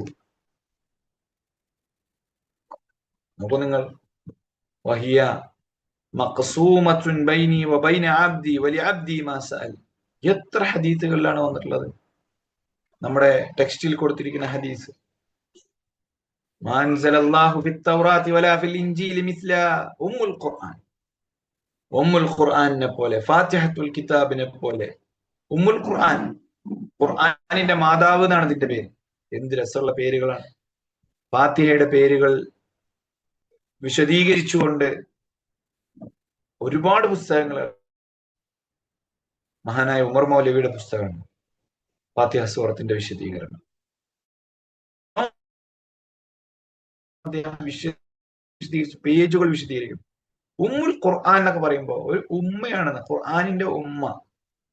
നിങ്ങൾ ആലോചിച്ച് നോക്കി, എന്തെല്ലാം ഘനപ്പെട്ട വിവരങ്ങൾ ക്രോഡീകരിക്കപ്പെട്ട ഗ്രന്ഥാണ് ഖുർആൻ. ചരിത്രങ്ങളെ കുറിച്ച് പറയുന്ന, മനുഷ്യന്റെ ജീവിതത്തെ കുറിച്ച് പറയുന്ന, മനുഷ്യന്റെ മരണത്തെക്കുറിച്ച്, മരണാനന്തരക്കുറിച്ച്, ജീവിതത്തെക്കുറിച്ച്, സ്വർഗത്തെക്കുറിച്ച്, നരകത്തെക്കുറിച്ച്, മലക്കുകളെക്കുറിച്ച്, അഗ്നിയെക്കുറിച്ച്, പർവ്വതങ്ങളെക്കുറിച്ച്, ഭൂമിയെക്കുറിച്ച്, പ്രകൃതിയുടെ രഹസ്യങ്ങളെക്കുറിച്ച്, കാറ്റിനെക്കുറിച്ച്, മേഘങ്ങളെക്കുറിച്ച്, യസ്സലാം, ജിന്നുകളെക്കുറിച്ചും മനുഷ്യനെക്കുറിച്ച്, എന്തിനധികം ലോകരക്ഷിതാവായ പടച്ചോനെ കുറിച്ച്, അവിടുന്ന് ഇങ്ങോട്ട് തുടങ്ങിയ ഒരു കൊതുകിന്റെ ചിറകിനെ കുറിച്ച്, ഈച്ചയെക്കുറിച്ച്, തേനീച്ചയെക്കുറിച്ച്, ഉറുമ്പിനെ കുറിച്ച്, ഈ പറയുന്ന എല്ലാ വിവരങ്ങളുടെയും ഉമ്മ ഏത് സൂറത്താണ്? ഫാത്തിഹ സൂറത്ത്. മനോഹരമായ സൂറത്ത് ഫാത്തിഹ സൂറത്ത്. തൗറാത്തിലോ ഇഞ്ചീലിലോ മുൻകഴിഞ്ഞ പ്രവാചകന്മാർക്കോ വേദഗ്രന്ഥങ്ങളിലോ ഒന്നും ഇതുപോലൊന്നും കൊടുത്തിട്ടില്ല എന്നാണ്. ഒറ്റയടിക്ക് പൂർണ്ണമായ അർത്ഥത്തിൽ ആദ്യമായിട്ട് ഇറങ്ങിയ സൂറത്ത്. ചില സൂറത്തുകളൊക്കെ മുറിഞ്ഞു മുറിഞ്ഞാ ഇറങ്ങിയത്, പക്ഷെ ആദ്യം മുതൽ അവസാനം വരെ ഇറങ്ങിയ സൂറത്ത് ഫാത്തിഹ സൂറത്ത്. ഒരുപാട് സവിശേഷതകൾ. നമ്മൾ ഇന്നിപ്പോ അത് പറയാൻ നിന്ന ഈ ഒരു ദിവസം നമ്മൾ അതിനു വേണ്ടി തന്നെ മാറ്റിവെക്കേണ്ടി വരും. കാരണം അത്രയും മഹത്വങ്ങൾ നിറഞ്ഞ സൂറത്താണ്. വഹിയ സബ്ഉൽ മസാനി. റസൂലിട്ട പേരാണ്, റസൂല് വിളിച്ച പേരാണ് ഫാത്തിഹക്ക് സബ്ഉൽ മസാനി എന്ന്. എനിക്ക് വലിയ സന്തോഷം തോന്നി. കാരണം നമ്മളെ പഠിതാക്കളിൽപ്പെട്ട ആളുകൾ ആ പേര് പരാമർശിച്ചു, അതിന്റെ അർത്ഥം പരാമർശിച്ചു. മാഷാ അല്ലാഹ്, വളരെ സന്തോഷം. സബ്ഉൽ മസാനി, സബ്ഉൽ മസാനി. ഈ പേര് ഞാൻ കുറെ മുമ്പ് കേട്ടിട്ടുണ്ടായിരുന്നു, പക്ഷെ ഇതിന്റെ അർത്ഥം എന്താന്ന് അറിഞ്ഞിരുന്നില്ല. എന്താണ് സബ്ഉൽ മസാനി എന്നുള്ളത്? അങ്ങനെ പരീക്ഷകൾക്കൊക്കെ പഠിച്ചു പോയൊരു ഓർമ്മയാണ്. സബ്ഉൽ മസാനി, സബ്ഉൽ മസാനി ഫാത്തിഹയുടെ പേരാണ്. എന്താണ് അതിന്റെ അർത്ഥം എന്ന് മനസ്സിലായിരുന്നില്ല. പക്ഷെ അത് മനസ്സിലാക്കിയപ്പോഴാണ് ഫാത്തിഹയെ പോലെ ആവർത്തിക്കപ്പെടുന്ന മറ്റൊരു അധ്യായമുണ്ടോ, മറ്റൊരു സൂറത്ത് നമ്മുടെ ജീവിതത്തിലുണ്ട്. ഫാത്തിഹ. നമ്മൾ കിടന്നുറങ്ങുമ്പോൾ ഫാത്തിഹ ഓതണം, എഴുന്നേൽക്കുമ്പോൾ ഫാത്തിഹ ഓതണം, അല്ലെ? ജീവിതത്തിൽ എല്ലാ സമയത്തും നമ്മൾ ഫാത്തിഹ ഓതണം. ഒരുപാട് ദുർബലമായ ഹദീസുകളും ദുർബലമായ റിപ്പോർട്ടുകളും ഉണ്ട് കേട്ടോ. അതൊഴിച്ചു നിർത്തി കഴിഞ്ഞാൽ തന്നെ എത്ര വലിയ മഹത്വമുള്ള സൂറത്താണ് ഫാത്തിഹ സൂറത്ത് എന്ന് പറയുന്നത്. ഫാത്തിഹ സൂറത്ത് ഓതിയിട്ട് ഒരുത്തൻ ദുആ ചെയ്താൽ ആ ദുആഇന് ഇജാബത്ത് ഉണ്ട് എന്നാണ് റസൂലുള്ളാഹി സ്വല്ലല്ലാഹി അലൈഹി വസല്ലം പറഞ്ഞത്. അതുകൊണ്ടാണ് നമ്മുടെ നാട്ടിലൊക്കെ അൽ ഫാത്തിഹ എന്നും പറയുന്നത്. മരിച്ചോർത്ത് പോയിട്ടും അൽ ഫാത്തിഹ, ചോറ് വയ്ക്കാൻ കുടിയിരിക്കലിന് പോയാലും അൽ ഫാത്തിഹ, ഉസ്താദന്മാർ പ്രാർത്ഥിക്കുന്നില്ല അൽ ഫാത്തിഹ. അങ്ങനെ ജമാഅത്തായി കൂട്ടം ചേർന്ന് അതൊരു ആചാരമായി, എന്നിട്ട് അതിന് കൈമടക്കും, അതിനൊരു പ്രത്യേക ഭാവഹാവാദികളും, അതാണ് ഇസ്ലാം വിരോധിച്ചിട്ടുള്ളൂ. ഫാത്തിഹ സൂറത്ത് ഓതി ദുആ ചെയ്ത് കഴിഞ്ഞാൽ ഉത്തരണ്ട് എന്നുള്ളത് സ്വഹീഹായ ഹദീസാണ്. നമുക്ക് എന്തെങ്കിലും അത്യാവശ്യമായ കാര്യം പഠിച്ചവനോട് പറയാനുണ്ടെങ്കിൽ ഫാത്തിഹ സൂറത്ത് ഓതുക, ഒളു ചെയ്യുക, ഒളു ചെയ്ത് പ്രാർത്ഥിച്ചാൽ ഉത്തരണ്ട്. ഫാത്തിഹ സൂറത്ത് ഓതിയിട്ട് പ്രാർത്ഥിച്ചാൽ ഉത്തരണ്ട്. റസൂലുള്ളാഹി സ്വല്ലല്ലാഹു അലൈഹി വസല്ലം പഠിപ്പിച്ച കാര്യം. കൈ ഉയർത്തൽ, കൈ ഉയർത്തി പ്രാർത്ഥിച്ചാൽ ആ കയ്യിനെ ഒന്നും കൊടുക്കാതെ തട്ടുന്നത് അതിൽ അള്ളാഹ്ക്ക് ലജ്ജയാണെന്നാണ്. അങ്ങനെയല്ലേ? നമ്മള് ഇസ്സത്തുള്ള മനുഷ്യന്മാരെ അങ്ങനെയാണ്. ഒരാൾ വന്നിട്ട് കൈ നീട്ടി കഴിഞ്ഞാൽ ഒന്നുമില്ല, തരാനൊന്നുമില്ല, അപ്പൊ ഇന്ന് ആട്ടി വിടൂല. ഇസ്സത്തുള്ള മനുഷ്യന്മാരെ ചെയ്യൂല. അപ്പൊ നമ്മളെക്കാൾ വലഹുൽ ഇസ്സ വലഹുൽ മിന്ന വലഹുൽ ബറക എന്ന് പറയുന്ന ബർക്കത്തുകളുടെയും റഹ്മത്തുകളുടെയും നിഅമത്തുകളുടെയും ഇസ്സത്തിന്റെയും പ്രതാപത്തിന്റെയും ഔദാര്യത്തിന്റെയും തമ്പുരാൻ, ആ തമ്പുരാനായ അല്ലാഹു സുബ്ഹാനഹു വ തആല എങ്ങനെയാണ് ഒരു മനുഷ്യൻ, അവന്റെ അടിമ, സാധുവായ ഒരുത്തൻ കൈ നീട്ടിക്കഴിഞ്ഞാൽ ഒന്നും തരാതെ തിരിച്ചു മടക്കുക? യസ്തഹി ഇന്നല്ലാഹ യസ്തഹി അൻ യറുദ്ദൽ യദ്. അള്ളാഹുവിലേക്ക് നീട്ടിയ കൈകൾ ഒന്നും കൊടുക്കാതെ തിരിച്ചു മടക്കുന്നത് അള്ളാഹു മടിക്കുന്ന ഒരു കാര്യമാണ്, അള്ളാഹു ലജ്ജിക്കുന്ന ഒരു കാര്യമാണ്, അള്ളാഹു നാണിക്കുന്ന ഒരു കാര്യമാണ്. അത്രയും വലിയ ഔദാര്യവാനും അത്രയും വലിയ പ്രതാപിയും അത്രയും വലിയ മഹത്വമുള്ളതും. അതുകൊണ്ട് നമ്മളോട് ഒരാൾ ഒരു കൈ നീട്ടി ഒരു കാര്യം ചോദിച്ചു കഴിഞ്ഞാൽ ഒന്നുമില്ല, തട്ടിക്കളയരുത്. ആ കൈ ചോദിക്കുന്നത് നമ്മളെ കൊണ്ട് കഴിയുന്ന രീതിയിൽ കൊടുക്കും. അതിനർത്ഥം യാചകനെ വളർത്തണം അങ്ങനെയൊന്നല്ല. ഒരാളൊരു കാര്യം ചോദിച്ചു കഴിഞ്ഞാൽ അയാൾ കൊടുക്കുക എന്നുള്ളതൊരു സാമാന്യ മര്യാദയാണ്. അത് ഇസ്സത്തിന്റെ ഭാഗമാണ്, അള്ളാന്റെ ഇസ്സത്തിന്റെ ഭാഗമാണ്. അള്ളാഹ് നാണിക്കുന്നു, അള്ളാഹ് ലജ്ജിക്കുന്നു. അങ്ങനെ ഒരുപാട് കാര്യങ്ങളുണ്ട്. അത് കൈനീട്ടി ചോദിച്ചാൽ പഠിച്ചോൻ തരാതിരിക്കും. ഫാത്തിഹ സൂറത്ത് ഓതി ചോദിച്ചു കഴിഞ്ഞാൽ അള്ളാഹു തരാതിരിക്കും. അത്രയും മഹത്വമുള്ള സൂറത്താണ്. നോക്കൂ നിങ്ങൾ, വൽ ഖുർആനുൽ അലീം. ഖുർആനുൽ അലീം എന്ന് ഫാത്തിഹ സൂറത്തിനെ കുറിച്ച് റസൂലുള്ളാഹി സ്വല്ലല്ലാഹു അലൈഹി വസല്ലം പറഞ്ഞായും കാണാൻ സാധിക്കും. ഖുർആനുൽ അലീം തന്നെയാണ് ഫാത്തിഹ, ഖുർആൻ തന്നെയാണ് അല്ലെ. അങ്ങനെ അത് മാത്രമാണ് ഖുർആൻ, ബാക്കിയുള്ളൊന്നും ഖുർആൻ അല്ല എന്നുള്ള അർത്ഥത്തിലല്ല കേട്ടോ. അതിന്റെ മഹത്വം പഠിപ്പിക്കാൻ വേണ്ടിയിട്ട്. ഇപ്പൊ നബി പറഞ്ഞൊരു വചനമുണ്ട്, അൽ ഹജ്ജു അറഫ അല്ലെ. അല്ല അതെ, അൽ ഹജ്ജു അറഫ. ഹജ്ജ് എന്ന് പറഞ്ഞാൽ അറഫയാണ്. അപ്പൊ മിനയിൽ പോലോ മുസ്ദലിഫയിൽ പോലോ, മുസ്ദലിഫയിൽ രാപ്പാർക്കലോ, ചെമ്രകളിൽ എറിയലോ, തവാഫ് ചെയ്യലോ, ബലികർമ്മം നടത്തലോ, മുടി മുണ്ടനം ചെയ്യലോ, ഇഹ്റാമിൽ പ്രവേശിക്കലോ, തൽബിയത്ത് ചെല്ലലോ, മിനയിൽ താമസിക്കലോ ഒക്കെ ഹജ്ജല്ലേ. എല്ലാം ഹജ്ജാണ്. ഹജ്ജ് 8 മുതൽ തുടങ്ങും, മിനയിൽ നിന്ന് 9 അറഫയിൽ. പക്ഷെ അറഫയിൽ കൂടി നിൽക്കുന്ന ആ മഹാസമ്മേളനം, അതാണ് അറഫയാണ് യഥാർത്ഥത്തിലുള്ള ഹജ്ജ് എന്ന് പറയുമ്പോൾ അതിനർത്ഥം ആ അറഫ ദിനത്തിന്റെ മഹത്വം. അതാണ് ഹജ്ജിന്റെ ആത്മാവ് എന്നുള്ള രീതിയിലാണ് റസൂലുള്ളാഹി സ്വല്ലല്ലാഹു അലൈഹി വസല്ലം പഠിപ്പിക്കുന്നത്. ഇവിടെ അങ്ങനെ നോക്കൂ നിങ്ങൾ, അതാണ് പറഞ്ഞത് വൽ ഖുർആനുൽ അലീം. മഹത്തരമേറിയ ഖുർആനാണ് ഫാത്തിഹ സൂറത്ത്. ഖുർആനുൽ അലീമാണ് എന്ന് പറയാറുണ്ട് അല്ലെ. അതാണ് ഫാത്തിഹ സൂറത്തിനെ കുറിച്ച് അങ്ങനെ പറഞ്ഞിട്ടുണ്ട് റസൂലുള്ളാഹി സ്വല്ലല്ലാഹു അലൈഹി വസല്ലം. അപ്പൊ അതൊക്കെ സൂറത്തുൽ ഫാത്തിഹയുടെ മഹത്വമാണ്. ഞാനിതൊക്കെ പറയുന്നത് എന്തിനാന്ന് വെച്ച് കഴിഞ്ഞാല്, നമ്മൾ നമസ്കാരത്തിന് കൈ കെട്ടിയിട്ട് പിന്നെ അഊദും ബിസ്മിയും ചൊല്ലിയിട്ട് പിന്നെ ഫാത്തിഹയിലേക്ക് കടക്കുമ്പോൾ നമ്മുടെ ഹൃദയത്തിലേക്ക് ഈ പോയിന്റുകളൊക്കെ വന്നു നിറയണം. ഫാത്തിഹയുടെ മഹത്വം വന്നു നിറയണം. നമ്മൾ വെറുതെ കേവലമായ ഒരു വാചാടോപമല്ല, കേവലമായ മന്ത്രോച്ചാരണങ്ങളല്ല, യാന്ത്രികമായി നമ്മുടെ നാക്ക് ഉരുവിടേണ്ട, ഹൃദയത്തിലേക്ക് ഒട്ടും അതിന്റെ ശബ്ദമോ വെളിച്ചമോ പ്രകാശമോ തെളിച്ചമോ കയറിയിട്ടില്ലാത്ത കേവലമായ വാചകങ്ങളല്ല ഇത് എന്ന് നമ്മൾ തിരിച്ചറിയണം. ഇത്ര കാലം ചിലപ്പോൾ നമ്മൾ അങ്ങനെ ആയിരിക്കും ചൊല്ലിയിട്ടുണ്ടാവും. ഇനി അങ്ങനെ ചെല്ലാൻ പാടില്ല. നമ്മളത് ചെല്ലുമ്പോ അപ്പുറത്തൊരാൾ മറുപടി പറയുന്നുണ്ട് അല്ലെ. നമുക്ക് പ്രിയപ്പെട്ട ഒരാൾ മറുപടിയുമായി നമ്മുടെ സംഭാഷണത്തിന് കാതോർക്കുമ്പോ എത്ര മധുരതരമായിരിക്കും നമ്മുടെ വാക്കുകൾ. നമ്മൾ നമ്മുടെ ഭർത്താവിനെ വിളിക്കണം, ദൂരത്തുള്ള ഭർത്താവ്, നമ്മൾ കാത്തിരിക്കുന്ന ഭർത്താവ്. നമ്മൾ നമ്മുടെ ഭാര്യയ്ക്ക് വിളിക്കണം, നമ്മുടെ പ്രാണപ്രേയസിയായ പ്രിയതമയ്ക്ക് നമ്മൾ വിളിക്കുമ്പോൾ, അവളോട് നമ്മൾ സംസാരിക്കുമ്പോൾ എത്ര കൗതുകത്തോടും എത്ര പ്രിയത്തോടും എത്ര സ്നേഹവായ്പോടും എത്ര ആത്മാർത്ഥതയോടും എത്ര ഹൃദയാഭിവാദ്യത്തോടു കൂടിയായിരിക്കും നമ്മൾ സംസാരിക്കും. അങ്ങനെയായിരിക്കും. കാരണം ഇത് ബൈനി വബൈന അബ്ദി എന്ന് പറയുന്ന ഒരു കളിയാണ്. ഞാനും എൻ്റെ അടിമയും തമ്മിലുള്ള ഖസ്സംതു സ്വലാത്ത്, നിസ്കാരം എനിക്കും എൻ്റെ അടിമയ്ക്കും ഇടയിൽ ഭാഗിച്ചിരിക്കുന്നു എന്ന് പറയുന്ന മനോഹരമായ ഒരു ആരാധനാകർമ്മമാണ്.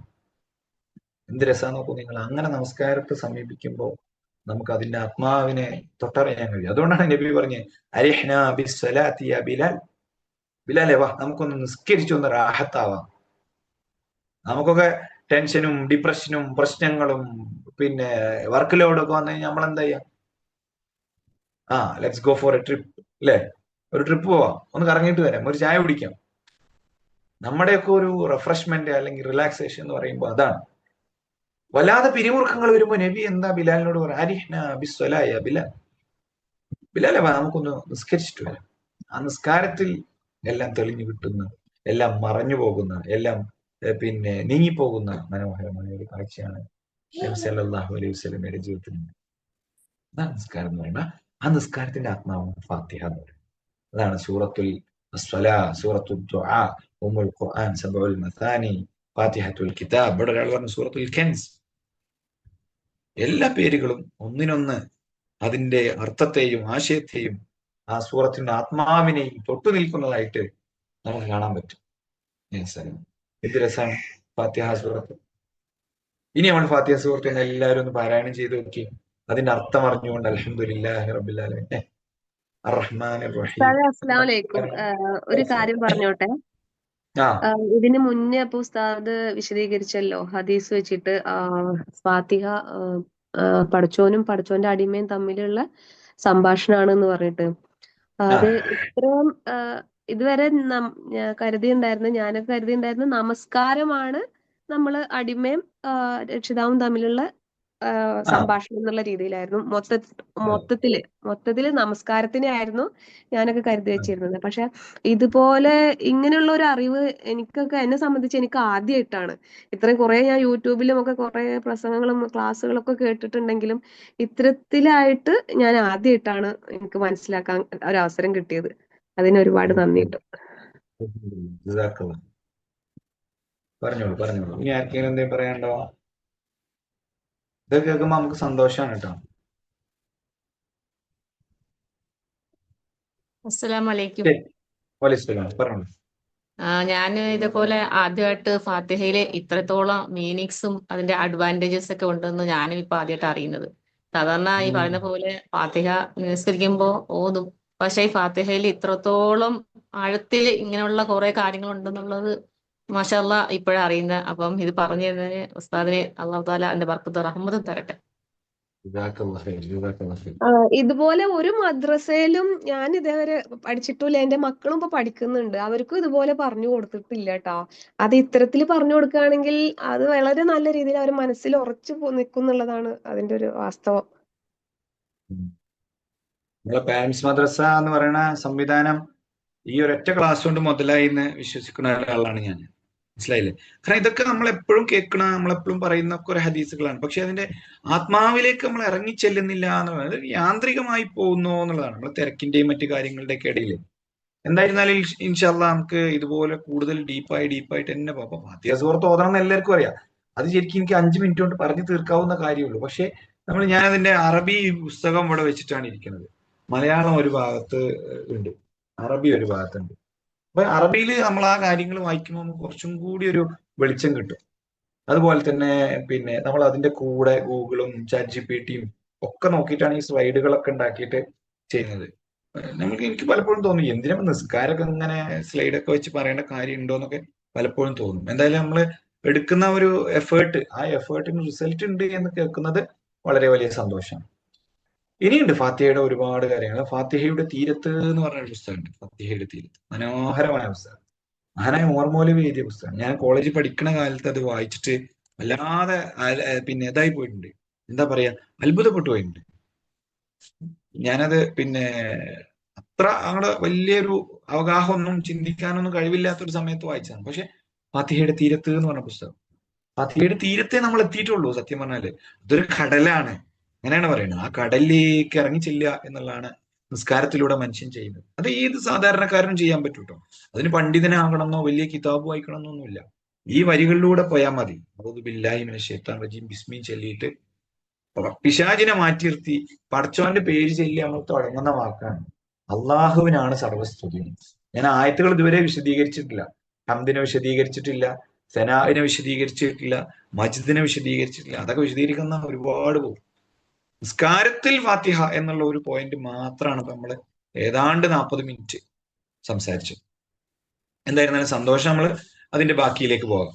അപ്പൊ അങ്ങനെ ഓരോ ആയത്തിനും പടച്ചോൻ മറുപടി പറഞ്ഞ് നമ്മൾ തിരിച്ചു പറഞ്ഞ് പടച്ചോൻ മറുപടി പറഞ്ഞ് പടച്ചോൻ അവന്റെ വാഗ്ദത്തം വലിയ മാസൽ, എന്റെ അടിമ എന്താണോ ചോദിച്ചത് അവൻ അതുണ്ട് എന്ന് അള്ളാഹു ഉറപ്പു തരുന്ന ഒരു അധ്യായമാണ് സൂറത്തുൽ ഫാത്തിഹ എന്ന്. നമ്മുടെ കുട്ടികൾക്ക് നമ്മൾ ഈ കഥകളൊക്കെ പറഞ്ഞു കൊടുക്കണം. ഫാത്തിഹയുടെ കഥകൾ, ഫാത്തിഹയുടെ മഹത്വം നമ്മൾ പഠിപ്പിച്ചു കൊടുക്കണം. ഇൻഷാ അല്ലാഹ് ഖൈറാട്ടെ.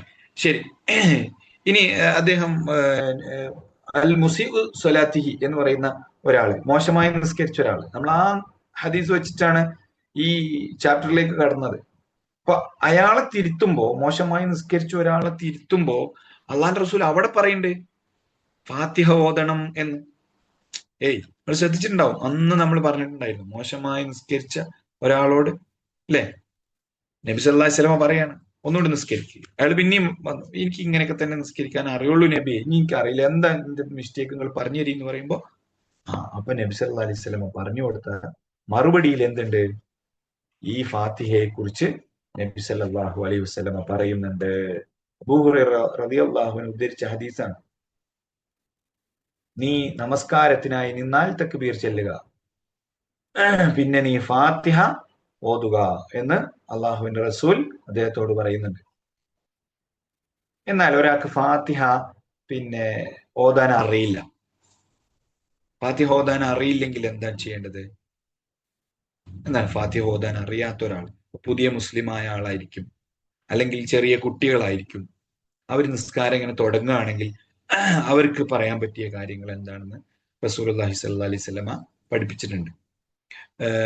നിസ്കാരം, അതായത് ഫാത്തിഹ സൂറത്ത് ഹൃദിസ്ഥമാക്കാൻ കഴിഞ്ഞിട്ടില്ലാത്ത ഒരാളോട് നബി പറയാൻ പറഞ്ഞത് ഇതൊക്കെയാണ്. എന്ത്?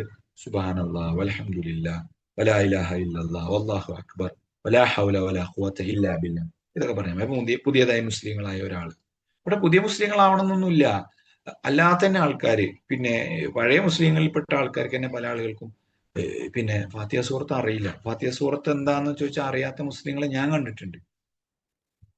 ഞാൻ വെറുതെ എക്സാഗ്രേറ്റ് ചെയ്ത് പറയില്ല. ഞാൻ സൗദിയിലായിരുന്ന സമയത്ത് പിന്നെ ആന്ധ്രയിൽ നിന്നുള്ള 2 പയ്യന്മാർ വന്നിട്ടുണ്ടായിരുന്നു. മുസ്ലിങ്ങളാണ്, ഭാഷ എന്നാണ് അവന്റെ പേര്. അപ്പം അവിടെ പിന്നെ ഓഫീസിലെ മറ്റ് ജോലികൾക്ക് വേണ്ടി വന്നതാ സൗദിയിലുള്ള സമയത്ത്. അപ്പം അവനോട് പിന്നെ ഫാത്തിഹ സൂറത്ത് അറിയോ ചോദിച്ചപ്പോൾ അവൻ അറിയില്ല എന്ന് പറഞ്ഞു. അപ്പൊ ഞാൻ ഓതി കൊടുത്തു, അഊദു ബില്ലാഹി മിനശ് ശൈത്താനിർ റജീം ബിസ്മില്ലാഹിർ റഹ്മാനിർ റഹീം അൽഹംദുലില്ലാഹ്. അപ്പൊ അവനക്ക് കുറച്ചൊക്കെ കേട്ടിട്ടുണ്ട്. അത് കേട്ടിട്ടുണ്ട്. അൽഹംദുലില്ലാഹി റബ്ബിൽ ആലമീൻ അർറഹ്മാനിർ റഹീം മാലികി യൗമിദ്ദീൻ, അതൊക്കെ ഉണ്ട്.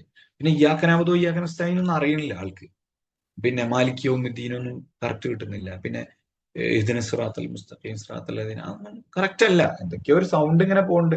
നമ്മൾ ഈ കൊറിയൻ പാട്ടൊക്കെ നമ്മളെ കുട്ടികൾ പാടൂലേ, അതിപ്പം ഇറ്റലി സോങ്സ് ഒക്കെ ആണല്ലോ ട്രെൻഡ്. ഇറ്റാലിയൻ പിന്നെ എന്താണ് മിസ്റ്റീരിയസ് ക്യാരക്ടേഴ്സിനെ കുറിച്ചൊക്കെ ഉള്ള പാട്ട്, കപ്പാച്ചീനോ അസസീനോ എന്നൊക്കെ പറയുന്നത്, അത് നമ്മൾ എങ്ങനെയാ പറയണത്? അതുപോലുള്ള ഒരു പ്രൊനൗൺസിയേഷൻ, തെറ്റായ പ്രൊനൗൺസിയേഷനാണ് യഥാർത്ഥത്തിൽ അവര് നടത്തിയത്. സൂറത്തുൽ ഇഖ്ലാസ് അറിയില്ല, ഇഖ്ലാസ് അറിയില്ല, കാഫിറൂൻ അറിയില്ല, നാസ് അറിയില്ല. ഇത് കണ്ടാ നമ്മൾ അത്ഭുതപ്പെട്ടു. നമ്മളൊക്കെ അൽഹംദുലില്ലാഹ് എത്രയോ എത്രയോ റഹ്മത്തിലും നിഅമത്തിലുമാണ് നമ്മൾ ജീവിക്കുന്നത്, എത്രയോ ഖൈറിലാണ് നമ്മൾ ജീവിക്കുന്നത്. നമ്മുടെ കുട്ടികൾക്ക് ഇത് അറിയാം. ഫാത്തിഹ സൂറത്ത് അറിയാത്ത മുസ്ലിങ്ങളുണ്ട്. നിങ്ങൾ ആലോചിച്ച് നോക്കി, ഫാത്തിഹ സൂറത്ത് അറിയാത്ത മുസ്ലിങ്ങൾ പറഞ്ഞാൽ നമുക്ക് ഇമാജിൻ ചെയ്യാൻ പോലും പറ്റും. കൊല്ലത്തുള്ള ഒരു മുസ്തഫ എന്ന് പറയുന്ന സഹോദരൻ ഉണ്ടായിരുന്നു, എന്റെ സുഹൃത്തായിരുന്നു. പുള്ളി ഇതുപോലെ ഒരു മസ്രയിൽ ജോലി ചെയ്യുന്ന ആളായിരുന്നു. അപ്പൊ ഞാനിങ്ങനെ മസ്ര വിസിറ്റിന്റെ ഇടയിൽ കണ്ടുമുട്ടിയ ആളാണ്. അയാൾ ഇതുപോലെ, അയാൾക്ക് ഇതൊന്നും അറിയില്ല. ഫാത്തിഹ അറിയാം, പക്ഷെ ഖുർആൻ നോക്കി ഖുർആൻ ഇങ്ങനെ എടുത്തു വെച്ചിട്ട് ഏതാണ് ഫാത്തിഹ എന്ന് വെച്ച് കഴിഞ്ഞാൽ അത് അറിയില്ല.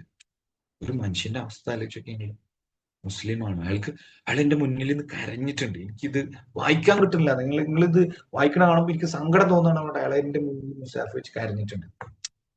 ഒരു മനുഷ്യന്റെ മനസ്സിന്റെ ഉള്ളിൽ നിന്നുള്ള. എന്നിട്ട് അയാൾ എന്നും രാവിലെ, വെള്ളിയാഴ്ച രാവിലെ വരും, എന്നിട്ട് ഇരിക്കും, എന്നിട്ട് ഓരോ അക്ഷരം അയാൾ തൊപ്പി തൊപ്പി തൊപ്പി വായിക്കും.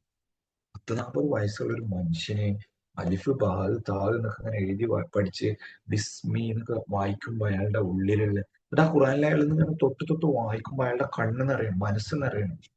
നമുക്ക് കിട്ടിയ അനുഗ്രഹങ്ങളെ കുറിച്ചാണ് ഞാൻ പറയുന്നത്. നമ്മള് ഇതൊന്നും വെറുതെ കാണരുത്. നമ്മൾ ഈ 1 മണിക്കൂർ ഇരുന്ന് ഈ അത്യാധുനിക സൗകര്യങ്ങൾ ഉപയോഗിച്ച് ഇതൊക്കെ ചെയ്യുമ്പോൾ നമുക്ക് കിട്ടിയ നിഅമത്ത് റഹ്മത്ത് ഒന്നും മറക്കാൻ പാടില്ല. നമ്മളിതിനെ ചെറുതായി കാണാൻ പാടില്ല.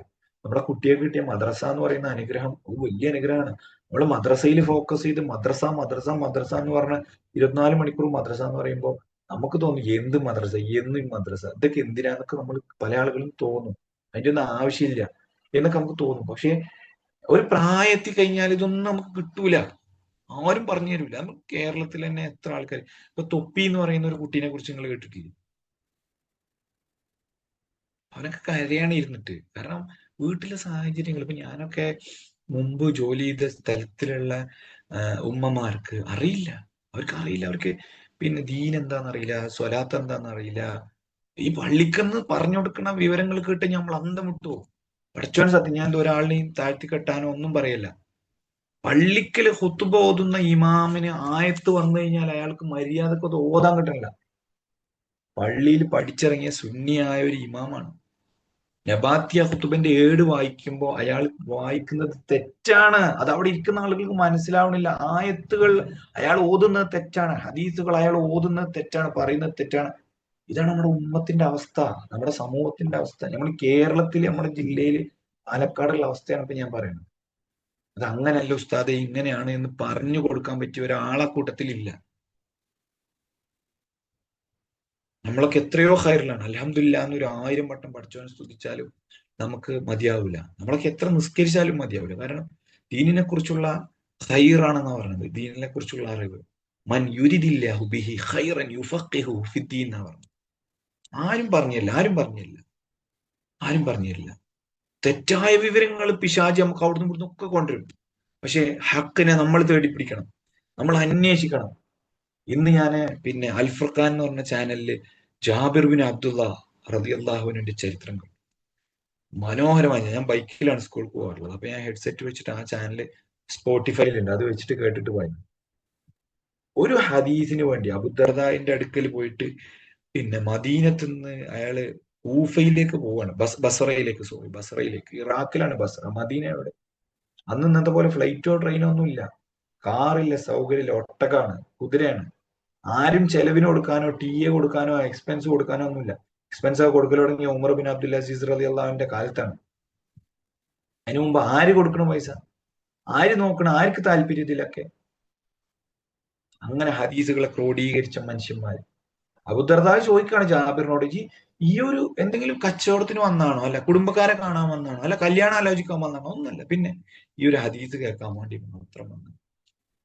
അബൂദർദാ നബിയിൽ നിന്നൊരു ഹദീസ് കേട്ടിട്ടുണ്ട് എന്നറിഞ്ഞപ്പോ ഏതാണ്ട് 7 ദിവസം 8 ദിവസം യാത്ര ചെയ്യേണ്ട, നിരന്തരമായി യാത്ര ചെയ്യേണ്ട വഴി ദൂരമുള്ള സ്ഥലത്തേക്ക് ജാബിർ ബിൻ അബ്ദുള്ള പോവാണ്.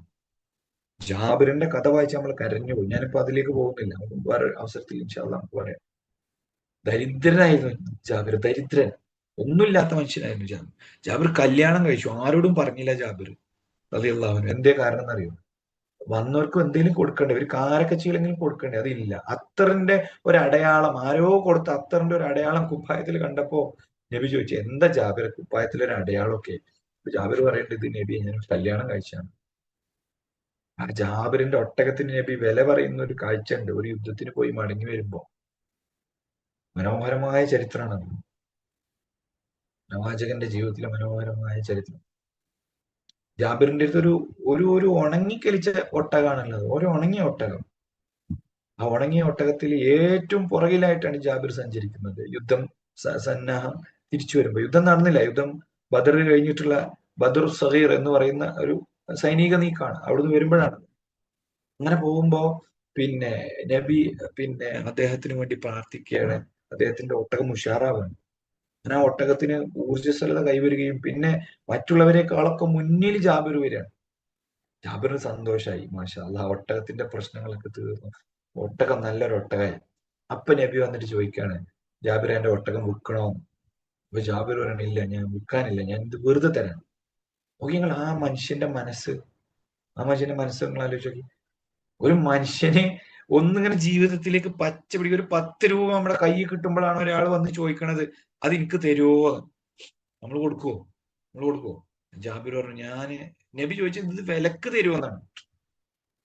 വിലക്ക് ഞാൻ തരൂല. അപ്പൊ ജാബിറിന് അല്ലാഹ് പൊറുക്കട്ടെ, നബി പറയാണ്, ജാബിറിന് അല്ലാഹ് പൊറുക്കട്ടെ, ജാബിർ അത് എനിക്കിത് വെറുതെ തരണം. ജാബിർ എനിക്കിത് വിലക്ക് തരണം. അപ്പൊ ജാബിർ ഇല്ലല്ല, ഒരിക്കലും ഇല്ല നബി, ഞാൻ ഇത് വിലക്ക് തരുന്ന പ്രശ്നമല്ല. തർക്കിച്ചു എന്നാണ് നബിയും ജാബിറും തമ്മിൽ. ലൈലത്തു ബഈർ, യൗമു ബഈർ, ഒട്ടകത്തിന്റെ ദിവസം എന്നാണ് ചരിത്രത്തിൽ ആ ദിവസത്തെ ജാബിർ വിളിക്കുന്നത്. 25 തവണ ഇത് വെറുതെ തരുള്ളൂ, പൈസക്ക് തരൂല ജാബിർ എന്ന് പറയുകയും ചെയ്തു എന്നാണ്. ആ പ്രാർത്ഥന കിട്ടാൻ നോക്കി. അവസാനം ജാബിർ സമ്മതിച്ചു, ശരി എന്നാ അങ്ങനെയാണെങ്കിൽ നബി എനിക്ക് ഇതിന് 1 ദിർഹം മതി, കൂട്ടി പറയാം. അങ്ങനെ ഒരു ഊക്കിയ സ്വർണം, ഒരു ഒട്ടകത്തിന്റെ മിതമായ അത് വിൽക്കാൻ അങ്ങനെ വിൽക്കാൻ തയ്യാറായ ഒട്ടകം. നമ്മൾ കഥ പറഞ്ഞ് സമയം പോകുന്ന അറിയില്ല, പക്ഷെ ഇങ്ങനത്തെ കഥകളൊക്കെ നമ്മൾ കേൾക്കണം. ജാബിർ റളിയല്ലാഹു അൻഹു പിന്നെ നബി ഇതിൽ യാത്ര ചെയ്യാൻ സമ്മതിക്കണം. ശരി, നബി സമ്മതിച്ചു. പിന്നെ എത്തിയിട്ട് പിന്നെ ജാബിർ ഒരു വൃദ്ധയായ സ്ത്രീയാണ് കല്യാണം കഴിച്ചത്. കാരണം ജാബിറിന്റെ വാപ്പ ചെറുപ്പത്തിൽ മരിച്ചുപോയി. കുറെ പെങ്ങന്മാരുണ്ട്. കല്യാണം കഴിച്ചു പറഞ്ഞപ്പോ നീ ഒരു വിധവയെയാണോ എന്ന് ചോദിക്കുന്നുണ്ട്. അപ്പൊ ജാബിർ പറയണം, ഞാനൊരു വിധവയെയാണ് കല്യാണം കഴിച്ചത്. അപ്പൊ നബി പറഞ്ഞു, നിനക്കൊരു കന്യകയെ കല്യാണം കഴിച്ചുകൂടായിരുന്നു ജാബിർ. അത് ചെറുപ്പല്ലേ, ചെറുപ്പമാണെങ്കിൽ നിനക്ക് അവളെയും അവൾക്ക് നിന്നെയും പഠിപ്പിക്കാമായിരുന്നല്ലോ, അങ്ങനെ മനോഹരമായിരുന്നല്ലോ എന്ന് ആലോചിക്കണം. നബി, എനിക്ക് കുറെ പെങ്ങന്മാരുണ്ട്, അപ്പൊ അവരെ കൈകാര്യം ചെയ്യാൻ എന്റെ ഉമ്മയും ബാപ്പയൊക്കെ മരിച്ചു, ഞാനൊരു അവരെ കൈകാര്യം ചെയ്യാൻ പക്വതയുള്ള ഒരു സ്ത്രീ വേണം. അതുകൊണ്ട് ജീവിതത്തിനുതകിതം ധന്യമാക്കും മലയാളം പറപ്പാടി. അപ്പൊ അങ്ങനെ നബി മദീനത്തേക്ക് പോകാൻ സമ്മതിക്കണം എന്ന് പറയുന്നുണ്ട് ജാബിർ. അപ്പോ ജാബിർ ശരി, എന്നാ നീ മദീനത്തേക്ക് പോയിക്കോ, അവിടുന്ന് എനിക്ക് ഒട്ടകത്തെ ഏൽപ്പിക്കണം എന്ന് പറയുന്നുണ്ട്. അപ്പൊ ഭാര്യയോട് പോയിട്ട് ഈ ഒട്ടകത്തെ വിറ്റ കഥ പറയുന്നുണ്ട്. അപ്പൊ ഭാര്യ എന്നാണ് പറയുന്നത്. ആ പെണ്ണിന്റെ മെച്യൂരിറ്റിയാണ്, അത് ആ സ്ത്രീയുടെ മെച്യൂരിറ്റിയാണ്. ഒന്നും പറയുന്നില്ല. ആകപ്പാടുള്ള ഒരു ഒട്ടകം, അതും കളഞ്ഞു വന്നോ, അതും വിറ്റു വന്നോ എന്ന് ആ ഭാര്യ ചോദിക്കുന്നില്ല. അവര് പറയണത് അള്ളാഹുവിന്റെ റസൂൽ എന്താ പറഞ്ഞത് അതുപോലെ ചെയ്യും, പിന്നെ എന്തിനാ അങ്ങോട്ടും ഇങ്ങോട്ടും ആലോചിക്കണേ. അങ്ങനെ ഒട്ടകത്തിന്റെ മദീനത്തേക്ക് ജാബിർ പോയി എലാപ്പ മൂത്താപ്പ ആരനെ കണ്ടുപിട്ടുണ്ട്, അമ്മാവനെ കണ്ടുപിട്ടുണ്ട്, ഹാലിനെ കണ്ടുപിട്ടുണ്ട്. അപ്പൊ അമ്മാവൻ ചോദിക്കണ്ടേ എവിടേക്ക് അതിനെയും കൊണ്ട് പറയുന്നത് റസൂലിനെ വിറ്റ മുതലാണ്. അപ്പൊ അയാൾ ചീത്ത പറയുന്നുണ്ട്, എന്ത് പണിയാ കാട്ടിയത്. അതിൽ മനസ്സ് വിഷമിച്ചിട്ട് പിന്നെ ജാബിർ പോവാണ്. നബിക്ക് വിറ്റയിലുള്ള വിഷമല്ല, അമ്മാവൻ ചീത്ത പറഞ്ഞല്ലോ എന്നുള്ള വിഷമം. കാരണം അങ്ങനെയാണല്ലോ, വാപ്പയും ഉമ്മയൊന്നും ഇല്ലാത്ത അനാഥരായ ഒരു മനുഷ്യന്റെ ഉത്തരവാദിത്തങ്ങൾ ഏറ്റു നടത്താൻ ആളുകൾക്ക് സ്വാഭാവികമായിട്ട് ആശങ്ക ഉണ്ടാവും. ന്യായമായ ആശങ്കയാണ്, അല്ലാതെ അതൊരു വലിയ കുറ്റമൊന്നും പറയാനില്ല. രണ്ടു മനുഷ്യരാണെന്ന് മാത്രം. ജാബിറിന്റെ ഭാര്യയും ഈ അമ്മാവനും രണ്ട് തരത്തിലുള്ള മനുഷ്യന്മാർ, രണ്ട് രീതിയിലാണ് അവര് ദുനിയാവിനെ നോക്കി കാണുന്നതെന്ന് മാത്രം. അതിലുള്ള വ്യത്യാസമുള്ളൂ, അല്ലാതെ രണ്ട് തരം ആളുകളാണ്, നമുക്ക് മനസ്സിലാവും അത്. അപ്പൊ ആയിഷ ബീവി പിന്നെ അവിടെ ഉണ്ട് വീട്ടിൽ. അതുപോലെ തന്നെ ബിലാലുണ്ട്. ബിലാലിനോട് പറയുന്നുണ്ട് പിന്നെ ജാബിറിന്റെ പണം എടുത്തു കൊടുക്കും, ജാബിറിന് പണം എടുത്തു കൊടുക്കണം. പണം എടുത്തു കൊടുക്കുമ്പോ നബി കുറച്ച് കൂട്ടിക്കൊടുക്കട്ടോ എന്ന് പറയുന്നുണ്ട്. അങ്ങനെ ബിലാൽ കുറച്ചും കൂടി അധിക ധനം കൊടുക്കണം. അവിടെ പണ്ഡിതന്മാർ ചർച്ച ചെയ്യുന്ന ഒരുപാട് മസലകളുണ്ട് ജാബിറിന്റെ സംഭവം. അങ്ങനെ ജാബിർ ആ പൈസ വാങ്ങിയിട്ട് ഒട്ടകത്തിന്റെ മൂക്കുകയറ് നബിന്റെ കൈ കൊടുക്കുമ്പോൾ നബി പറയാണ്, വസ്സമനു വൽജമലു ലക, ഈ വിലയും ഈ ഒട്ടകവും നിനക്കുള്ളതാണ്. ഒരു മനുഷ്യന്റെ ഉള്ളറിയാണ് നബി. തന്റെ കൂടെ നടക്കുന്ന ഒരു മനുഷ്യന്റെ ഉള്ളെന്താണെന്ന് നബി സല്ലല്ലാഹു അലൈഹി വസല്ലം മനസ്സിലാക്കിയിട്ടാണ് അത് കൊടുക്കുന്നത്. കല്യാണം കഴിച്ച ഒരാളാണ്, പൈസക്ക് ആവശ്യം ഉണ്ടാവും, പക്ഷെ ഒരു ദാനമായിട്ട് അയാൾക്ക് കൊടുത്തു കഴിഞ്ഞാൽ അത് അയാളുടെ അഭിമാനത്തിന് പ്രശ്നമാണ്. അയാൾ ചോദിക്കാത്തിടത്തോളം കാലം നജി വെച്ചോ എന്ന് പറഞ്ഞിട്ട് കൈമടക്കി കൊടുക്കുന്നതിനേക്കാൾ മാന്യമായ ഒരു കച്ചവടം നടത്തി നബി സല്ലല്ലാഹു അലൈഹി വസല്ലം അതിലൂടെ കൊടുക്കണം. ബന്ധം അങ്ങനെ ആയിരുന്നു എന്നാണ് നമ്മൾ ഇന്ന് മനസ്സിലാക്കേണ്ടത്. ഞാൻ കഥ പറഞ്ഞ് ഇങ്ങനെ പോവാണ്. ശരി, നമുക്ക് നമ്മുടെ ഇതിലേക്ക് തിരിച്ചു വരാം. നബി സല്ലല്ലാഹു അലൈഹി വസല്ലം ജനങ്ങളെ പഠിപ്പിച്ചത് അങ്ങനെയാണ്, പ്രായോഗികമായ രീതിയിൽ. ഒട്ടകവും പണവും നിന്റേതാണ്. ഇങ്ങനെ ജാബിർ അതുമായിട്ട് ഇങ്ങനെ നടന്നു പോകുമ്പോ നബിയെ നോക്കി ഇങ്ങനെ സന്തോഷത്തോടു കൂടി ഇരിക്കുന്ന ഒരു ചരിത്രം, മനോഹരമായ ചരിത്രം റസൂലുള്ളാഹി സ്വല്ലല്ലാഹു അലൈഹി വസല്ലമയുടെ ചരിത്രം. നബി പറയണം ഫാത്തിഹ സൂറത്ത് ഇത്രയൊക്കെ. ഇതിൽ നിന്ന് മനസ്സിലാക്കേണ്ട ഒരു കാര്യം എന്ന് വെച്ചാൽ, ഇത്രയൊക്കെ പ്രാധാന്യം പഠിപ്പിച്ച പിന്നെ ഫാത്തിഹ സൂറത്ത് ഒരാൾക്ക് അറിയില്ല. അങ്ങനെയുള്ള മനുഷ്യന്മാരുണ്ട്, അത്രയുമില്ല. അങ്ങനെയുള്ള ആളുകളെ ബുദ്ധിമുട്ടിക്കല്ല, നിർബന്ധം പഠിക്കണം, മെല്ലെ പഠിച്ചാൽ മതി. പക്ഷെ അതുവരെ നിങ്ങൾ എന്ത് ചൊല്ലി? സുബ്ഹാനല്ലാഹ് അൽഹംദുലില്ലാഹ് വലാ ഇലാഹ ഇല്ലല്ലാഹ് അല്ലാഹു അക്ബർ വലാ ഹൗല വലാ ഖുവത ഇല്ല. അത് ചൊല്ലിയാലും മദീനാണ്. അറിയാത്തവനെയും ഇല്ലാത്തവനെയും മാറ്റി നിർത്തുക എന്നുള്ളതല്ല, അവനെയൊക്കെ തഴഞ്ഞു ഒഴിവാക്കുക എന്നുള്ളതല്ല. അങ്ങനെ ഒരു എലീറ്റ് ക്ലാസിന്റെ ഒരു പിന്നെ എന്താ പറയാ ഒരു പ്രീമിയം പിന്നെ കാറ്റഗറി പീപ്പിളിന്റെ മാത്രമല്ല ദീനുൽ ഇസ്ലാം. അറിയാത്തവനും ഇതിന്റെ ഭാഗമാണ്, ഇല്ലാത്തവനും ഇതിന്റെ കൂടെയാണ് എന്ന് പഠിപ്പിക്കുന്ന ദീനാണ് ഇസ്ലാം. അതാണ്. മനപ്പാടല്ലെങ്കിൽ നിങ്ങളിത് ചൊല്ലിക്കോളി, സുബ്ഹാനല്ലാഹ് അൽഹംദുലില്ലാഹ്. മോശമായി നിസ്കരിച്ച മനുഷ്യനോട് നബി പറയുന്നുണ്ട്, ഖുർആനിൽ നിന്ന് അറിയുമെങ്കിൽ അത് ഓതുക, അല്ലെങ്കിൽ അൽഹംദുലില്ലാ, അല്ലാഹു അക്ബർ, ലാ ഇലാഹ ഇല്ലല്ലാഹ് എന്നൊക്കെ നിങ്ങൾ ചൊല്ലിക്കൊണ്ടിരുന്നാൽ മതി. നിസ്കാരത്തിൽ സുജൂദിൽ അത് ചെല്ലിയാൽ മതി, ഇഅ്തിദാലിൽ ചെല്ലിയാൽ മതി, തശഹുദിൽ അത് ചെല്ലിയാൽ മതി. സുബ്ഹാനല്ലാഹ്, അൽഹംദുലില്ലാ, ലാ ഇലാഹ ഇല്ലല്ലാഹ്, അല്ലാഹു അക്ബർ, ലാ ഇലാഹ ഇല്ലല്ലാഹ്, വലാ ഹൗല വലാ ഖുവത ഇല്ലാ ബില്ലാഹ്. ഇതൊന്നും അറിയാത്ത മനുഷ്യന്മാരുണ്ടാവില്ലല്ലോ, അങ്ങനെ ചെല്ലിയാൽ മതി എന്നാണ്. മനസ്സിലായില്ലേ? അതാണ് ദീനുൽ ഇസ്ലാം എന്ന് പറഞ്ഞാൽ. എളുപ്പമാണ്. ഇനി നമുക്ക് ഉറക്കം ഓതുന്ന നിസ്കാരങ്ങളിൽ മഅ്മൂം ഉറക്കം ഓതേണ്ടതുണ്ടോ, പതുക്കെ ഓതിയാൽ മതിയോ എന്ന് നമ്മുടെ അടുത്ത അധ്യായം അതാണ്. ഞാൻ അതും കൂടി പറഞ്ഞിട്ട് അവസാനിപ്പിക്കുക, കാരണം നമ്മളിങ്ങനെ ഒരുപാട് ലാഗായി പോയാൽ ശരിയാവില്ലല്ലോ. നസ്ഖുൽ ഖിറാഅ വറാഅൽ ഇമാമി ഫിൽ ജഹരിയ്യ എന്നാണ്. ഉറക്കെ ഓതുന്ന നമസ്കാരങ്ങളിൽ ഇമാമിന് പിന്നിലുള്ളവർ ഓതുന്നതിനെ ദുർബലപ്പെടുത്തൽ. അതിൽ ഉറക്കെ ഓതുന്ന നമസ്കാരങ്ങളിൽ ഇമാമിന് പിന്നിൽ നിൽക്കുന്നവർക്ക് ഫാത്തിഹ ഓതാൻ നബി സല്ലല്ലാഹു അലൈഹി വസല്ലമ അനുമതി നൽകിയിരുന്നു. ഒരിക്കൽ സുബ്ഹ് നമസ്കാരത്തിലായിരിക്കെ നബിക്ക് ഓതുന്നതിൽ പ്രയാസം നേരിട്ടു. അതായത് പുറകുന്ന ആളുകൾ ഇങ്ങനെ ഓതുകയാണ്, നബി ഓതുക ഉറക്കെ, പുറകുന്ന ആളുകൾ ഓതുക. അപ്പൊ നബി സല്ലല്ലാഹു അലൈഹി വസല്ലമ നമസ്കാരത്തിൽ നിന്ന് വിരമിച്ച് അവിടുന്ന് പറഞ്ഞു, നിങ്ങൾ ഇമാമിന്റെ പിന്നിലായിരിക്കുമ്പോഴും ഖുർആൻ ഓതുന്നുണ്ടായിരിക്കുമല്ലോ. ഞങ്ങൾ പറഞ്ഞു, അതെ. നിങ്ങൾ ഇമാമിന്റെ പിന്നിലായിരിക്കുമ്പോൾ ഖുർആൻ ഓതലുണ്ടോ ഉറക്കെ? അവർ പറഞ്ഞു, ഞാൻ. അപ്പൊ അവർ പറഞ്ഞു, ഞങ്ങൾ അതേ ധൃതിയിൽ തന്നെ ഓതാറുണ്ട് നബി. കാരണം നബിന്റെ ഒപ്പത്താൻ വേണ്ടിയിട്ട് ഇങ്ങനെ ഒപ്പിച്ച് കൂടെ അങ്ങനെ ഓതുമല്ലോ, അങ്ങനെ ഓതാറുണ്ട് നബിയെ.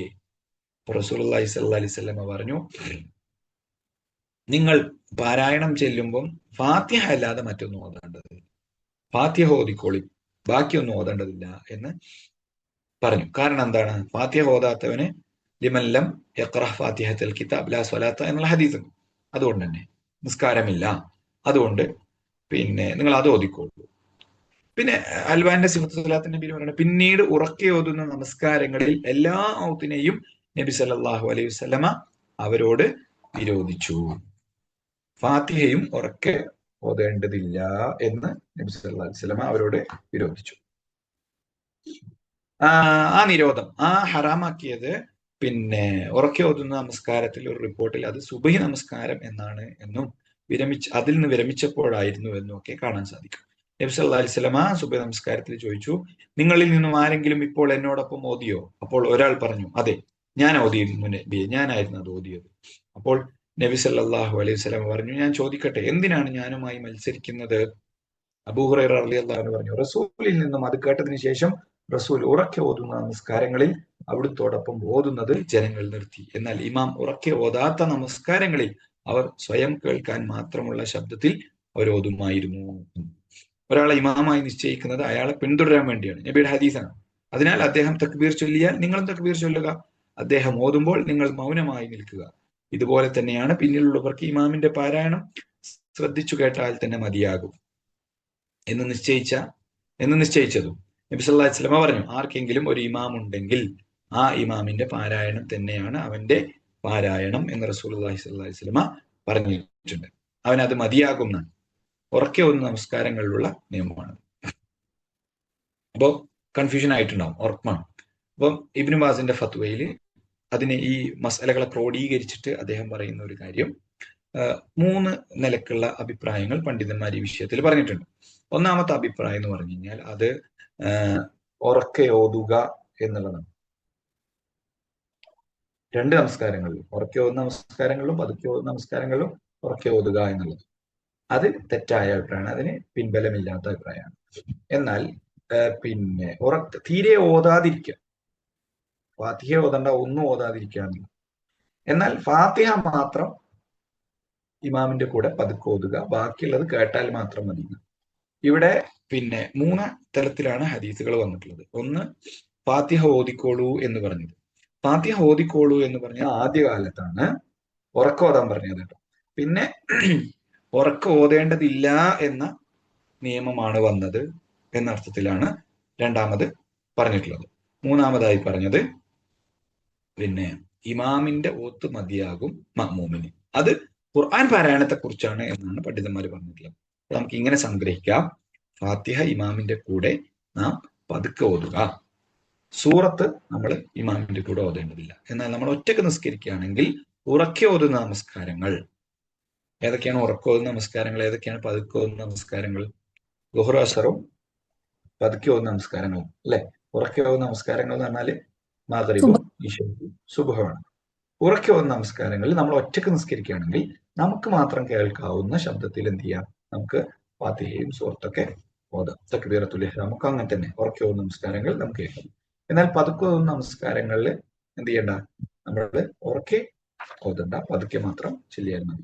എന്നാൽ പതുക്കെ ഓതുന്ന നമസ്കാരങ്ങളിൽ ഓതുന്നത് നിർബന്ധമാണ്. എങ്ങനെ? ഇമാമ ഓതുന്നില്ലല്ലോ, മനസ്സിലായില്ലേ? അപ്പോ ഇമാമിന്റെ ഓത്ത് കേൾക്കുന്നില്ലല്ലോ, അപ്പൊ നമ്മൾ എന്ത് ചെയ്യണം, അത് ഓതണം. ഇപ്പൊ ളുഹർ നിസ്കരിക്കുമ്പോൾ ഇമാം ഫാത്തിഹ ഓതുന്നുണ്ട്, പക്ഷെ നമ്മൾ കേൾക്കുന്നില്ല, അപ്പൊ എന്ത് ചെയ്യണം, നമ്മൾ ഓതണം എന്നാണ് പറയുന്നത്. അപ്പം അൽബാനിയുടെ ഈ പുസ്തകം വായിച്ചു കഴിഞ്ഞാൽ മനസ്സിലാകുന്നത് ഫാത്തിഹയും ഉറക്കം ഓതേണ്ടതില്ല അല്ലെങ്കിൽ പതുക്കെ ഓതേണ്ടതില്ല എന്നുള്ള രീതിയിലാണ് കേട്ടോ. അങ്ങനെ അഭിപ്രായ വ്യത്യാസമുണ്ട്. ഫാത്തിഹ പതുക്കെ ഓതേണ്ടതില്ല എന്ന അഭിപ്രായ വ്യത്യാസമുണ്ട്. പക്ഷെ അൽ അർജഹ് എന്ന് പറയുന്നത് ഇബ്നു ബാസ് കൊടുത്തത് ഫാത്തിഹ പതുക്കെ ഓതുക, ബാക്കിയുള്ളതൊക്കെ ഓതണ്ട, കേട്ടാൽ മാത്രം മതി. ഇമാമിന്റെ കൂടെ ആവുമ്പോൾ ഇമാമിന്റെ ഓത്ത് മുമ്മിന് മതി എന്നുള്ള അർത്ഥത്തിൽ. ഇനിയിപ്പോ ഫാത്തിഹയും ഒരാൾ ഓതുന്നില്ല എന്ന് വെച്ച് കഴിഞ്ഞാൽ അങ്ങനെ അഭിപ്രായപ്പെട്ടിട്ടുണ്ട്. ആ സുബഹ് നമസ്കാരത്തിന്റെ സംഭവം പറഞ്ഞില്ലേ, ആരാണ് എന്റെ പിന്നാലെ ഓതിയത്, ഞാനാണെന്ന് പറഞ്ഞപ്പോ നബി എന്താ നിങ്ങൾ എന്നോട് മത്സരിക്കുകയാണോ എന്ന് ചോദിച്ചില്ലേ. അപ്പൊ ആ ഹദീസിൽ നിന്നും പണ്ഡിതന്മാര് പറഞ്ഞു ഉറക്കം ഓതുന്ന നമസ്കാരങ്ങളിൽ ഓത്ത് നിർത്തി എന്നാണ് മനസ്സിലായില്ലേ? എന്നാൽ പതുക്കെ ഓതുന്ന നമസ്കാരങ്ങളിൽ അവർ ഓതുമായിരുന്നു എന്ന്. ഇനി നമുക്ക് കാണാൻ സാധിക്കും ജാബിർ റളിയല്ലാഹു അൻഹു എന്നുള്ള ഹദീസ്, ഞങ്ങൾ ദുഹറിനും അസറിനും ആദ്യ 2 റക്അത്തുകളിൽ സൂറത്തുൽ ഫാത്തിഹയും ഒരു സൂറത്തും അവസാന 2 റക്അത്തുകളിൽ സൂറത്തുൽ ഫാത്തിഹ മാത്രവും ഇമാമിന്റെ പിന്നിൽ നിന്നും ഓതാറുണ്ടായിരുന്നു. അപ്പം അൽബാനി അതിനെ ഇങ്ങനെ കൊണ്ടുവന്നിരിക്കുന്നത്, ഹദീസുകളെ ക്രമീകരിച്ചിരിക്കുന്നതൊക്കെ കണ്ടാൽ അൽബാനിയുടെ അഭിപ്രായത്തിൽ ഫാത്തിഹയും ഓതേണ്ടതില്ല ഇമാമിന്റെ കൂടെ ആകുമ്പോൾ. ഉറക്കെ ഓതുന്ന നമസ്കാരങ്ങളിൽ ഇമാമിന്റെ കൂടെ നമ്മൾ ഓതുകയാണെങ്കിൽ ഫാത്തിഹ ഓതേണ്ടതില്ല, ഇമാം ഓതി കേൾക്കുന്നത് മാത്രം മതി എന്നാണ്. എന്നാൽ പതുക്കെ ഓതുന്ന നമസ്കാരങ്ങളിൽ പതുക്കെയുള്ള റക്അത്തുകളിൽ ഓതൽ ആർക്ക് നിർബന്ധമാണ്? ക്ലിയർ ആയി എന്ന് വിചാരിക്കുന്നു. എന്തെങ്കിലും ഡൗട്ട് ഉണ്ടെങ്കിൽ ചോദിച്ചിട്ട് നമുക്ക് അടുത്തേക്ക് പോകാം.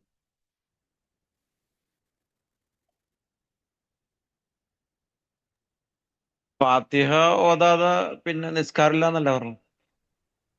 അതാ പറഞ്ഞത്, ഫാത്തിഹ ഓതുന്നുണ്ട്, ഇമാം ഓതുന്നുണ്ട്, അത് മതി, ഇമാം ഓതിയാ മതി എന്നാണ് അൽബാനിയുടെ അഭിപ്രായത്തിൽ പറയുന്നത്. പക്ഷെ അത് അദ്ദേഹം സ്പെസിഫിക് ആയിട്ട് പറയുന്നില്ല കേട്ടോ. പതുക്കെയും ഓതേണ്ടതില്ല എന്നൊരു വാചകം അങ്ങനെ സ്പെസിഫിക് ആയിട്ട് പറയുന്നില്ല. അതിലൊരു സൂക്ഷ്മത പാലിച്ചാണെന്നാണ് എനിക്കിത് വായിച്ചപ്പോൾ മനസ്സിലായത്. പിന്നെ ഇബ്നു ബാസിന്റെ വായിച്ചപ്പോൾ മെല്ലെ ഓതാം എന്നുള്ള അഭിപ്രായം എടുത്തു കൊടുത്തതായിട്ട് കാണാൻ സാധിക്കും. അപ്പൊ അതൊരു സൂക്ഷ്മത പാലിച്ചാണ്. നമ്മൾ അതിൽ വാശി പിടിക്കണ്ട, ഓതേണ്ടതില്ല, ഫാത്തിഹ ഓതേണ്ടതില്ല എന്നുള്ള വാശി പിടിക്കണ്ട. ഒരാൾ ഓതിയില്ല എന്നുണ്ടെങ്കിലും ഇമാമിന്റെ ഖിറാഅത്ത് അവന് മതിയാകും എന്നുള്ള ഹദീസ് വെച്ചിട്ട് ഫാത്തിഹയുമേൽ പോകുന്നതാണ് അൽബാനി വിശദീകരിച്ചതിൽ നമുക്ക് മനസ്സിലാകാൻ വേണ്ടിയിട്ടാണ് അൽബാനി എന്ത് ചെയ്തിട്ടുള്ളത്, ഹദീസുകളെ സെറ്റ് ചെയ്തിട്ടുള്ളത്.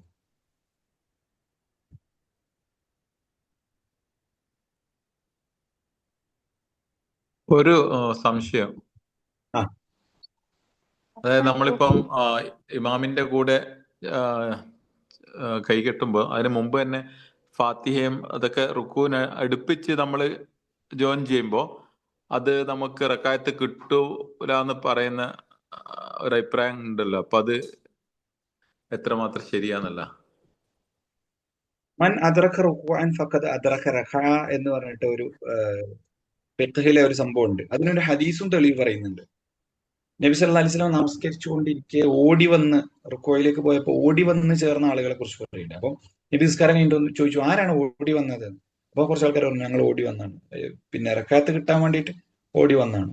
അപ്പൊ നബി അവരോട് പറഞ്ഞു, നിങ്ങൾ ഓടി വരരുത്, മെല്ലെ വന്നാൽ മതി, എന്നിട്ട് കിട്ടിയാൽ മതി എന്ന് പറഞ്ഞു.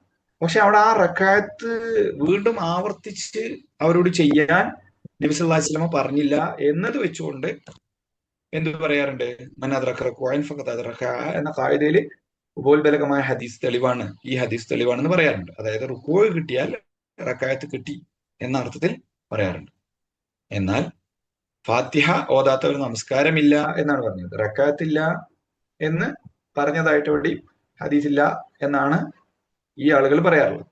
ശരി, ഒരു നമസ്കാരത്തിൽ മിനിമം ഒരു ഫാത്തിഹയെങ്കിലും കിട്ടുന്ന രീതിയിലായിരിക്കണം ഇമാമിനെ പിന്തുടരുമ്പോൾ വേണ്ടത് എന്നാണ് പറയുന്നത്. പിന്നെ ഒരു റക്അത്ത് എന്ന് പറയുന്നത് പിന്നെ ഫാത്തിഹ മാത്രമല്ലല്ലോ, സുജൂദും റുക്കുഉം ഒക്കെ ഉൾപ്പെട്ടതാണ്. അപ്പൊ അതിലൊരു ഭാഗം മാത്രമാണ് ഫാത്തിഹ എന്ന് പറയുന്നത്. അപ്പോൾ റക്കാത്ത് എന്ന് പറയുന്നത് തക്ബീറത്തുൽ ഇഹ്റാം മുതൽ സുജൂദിൽ നിന്ന് തിരിച്ചെണീക്കുന്നത് വരെയുള്ള സമയമാണ്. രണ്ടാമത്തെ സുജൂദിൽ തിരിച്ചെണീക്കുന്ന വരെയുള്ള സമയം. അപ്പൊ അത്രയും ഒരു റക്കാത്താണ്. അപ്പൊ അതിലൊരു ഹെഡ് മാത്രമാണ് ഫാത്തിഹ എന്ന് പറയുന്നത്, നമ്മുടെ ആ ഓത്തിന്റെ സമയം എന്ന് പറയുന്നത്. അപ്പം അത് കിട്ടിയില്ല എന്ന് വെച്ചിട്ട് റക്കാത്ത് മുഴുവൻ കിട്ടിയില്ല എന്ന് പറയുന്നതിലെ പിന്നെ ലോജിക്കില്ലായ്മയെ കുറിച്ചും ഈ മന്നാത്ത് എന്ന് പറയുന്ന കായിക പറയുന്ന ആളുകൾ പറയാറുണ്ട്. റക്കാത്ത് കിട്ടിയാൽ റുക്കൂ കിട്ടിയാൽ റക്കാത്ത് കിട്ടി എന്ന് പറയുന്ന ആളുകൾ പറയാറുണ്ട്.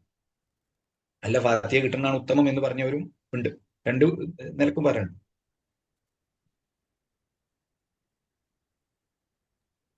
ഓക്കെ, നമുക്ക് ആ വിഷയം ഇൻഷാല്ലാ വരും. റുക്കൂവിന്റെ വിഷയം വരുമ്പോഴും ഇമാമിനെ പിന്തുടരൽ വരുമ്പോഴൊക്കെ വരുന്നുണ്ട് ഡീറ്റെയിൽ ആയിട്ട്. അപ്പം എന്തായാലും അള്ളാഹു സ്വാലിഹായ ഒരു അമലായി ഇത് സ്വീകരിക്കുമാറാകട്ടെ. പിന്നെ അടുത്ത ക്ലാസ് പിന്നെ പറഞ്ഞിട്ടുള്ളത് 8:45 8:40 ആകുമ്പോഴത്തേക്ക് എല്ലാവരും റെഡി ആവുക. കാരണം ഇഷാ ഇങ്ങനെ ബാക്കിലേക്ക് വരികയാണല്ലോ. അപ്പൊ 8:45 നമുക്ക് അടുത്ത ആഴ്ച ഇൻഷാല്ലാ ക്ലാസ് വെക്കാം കേട്ടോ. ഈ സമയത്ത് ഇങ്ങനെ ഏറെ വൈകിയ സമയത്തും ഇതൊക്കെ ദീനിനു വേണ്ടിയൊക്കെ സമയം ചെലവഴിക്കുന്ന ആളുകൾക്ക് അല്ലാഹു തക്കതായ പ്രതിഫലം വർദ്ധിപ്പിച്ചു തരട്ടെ എന്ന്. നമ്മൾ പഠിക്കുന്ന കാര്യങ്ങളൊക്കെ നമ്മുടെ ഹൃദയത്തിൽ ഉറച്ചു നിൽക്കുന്നു, അത് നമ്മുടെ ജീവിതത്തിൽ പ്രാവർത്തികമാക്കുന്ന യഥാർത്ഥ മോമിനുകളുടെ മുത്തക്കികളുടെ കൂട്ടത്തിൽ അള്ളാഹു സുബ്ഹാനഹു വ തആല നമ്മളെ ഉൾപ്പെടുത്തി അനുഗ്രഹിക്കുമാറാകട്ടെ എന്ന് പ്രാർത്ഥിക്കുകയാണ്. അള്ളാഹു നമ്മളെ പാപങ്ങൾ പുറത്തു തരികയും നമ്മൾ മരിച്ച ആളുകളോട് അള്ളാഹു പുറത്തുകയും അവരെയും നമ്മളെയും നാളെ ജന്നത്തുൽ ഫിർദൗസിൽ ഒരുമിച്ച് മാറട്ടെ. അള്ളാഹു മുഅ്മിനീന വൽ മുഅ്മിനാത്ത് വൽ മുസ്ലിമീന വൽ മുസ്ലിമാത്ത് الأحياء منهم والأموات إنك مجيب دعوات بأرض الحجات. ربنا آتنا في الدنيا حسنة وفي الآخرة حسنة وقنا عذاب النار. السلام عليكم ورحمة الله وبركاته. سبحانك اللهم وبحمدك أشهد أن لا إله إلا أنت أستغفرك وأتوب إليك. السلام عليكم.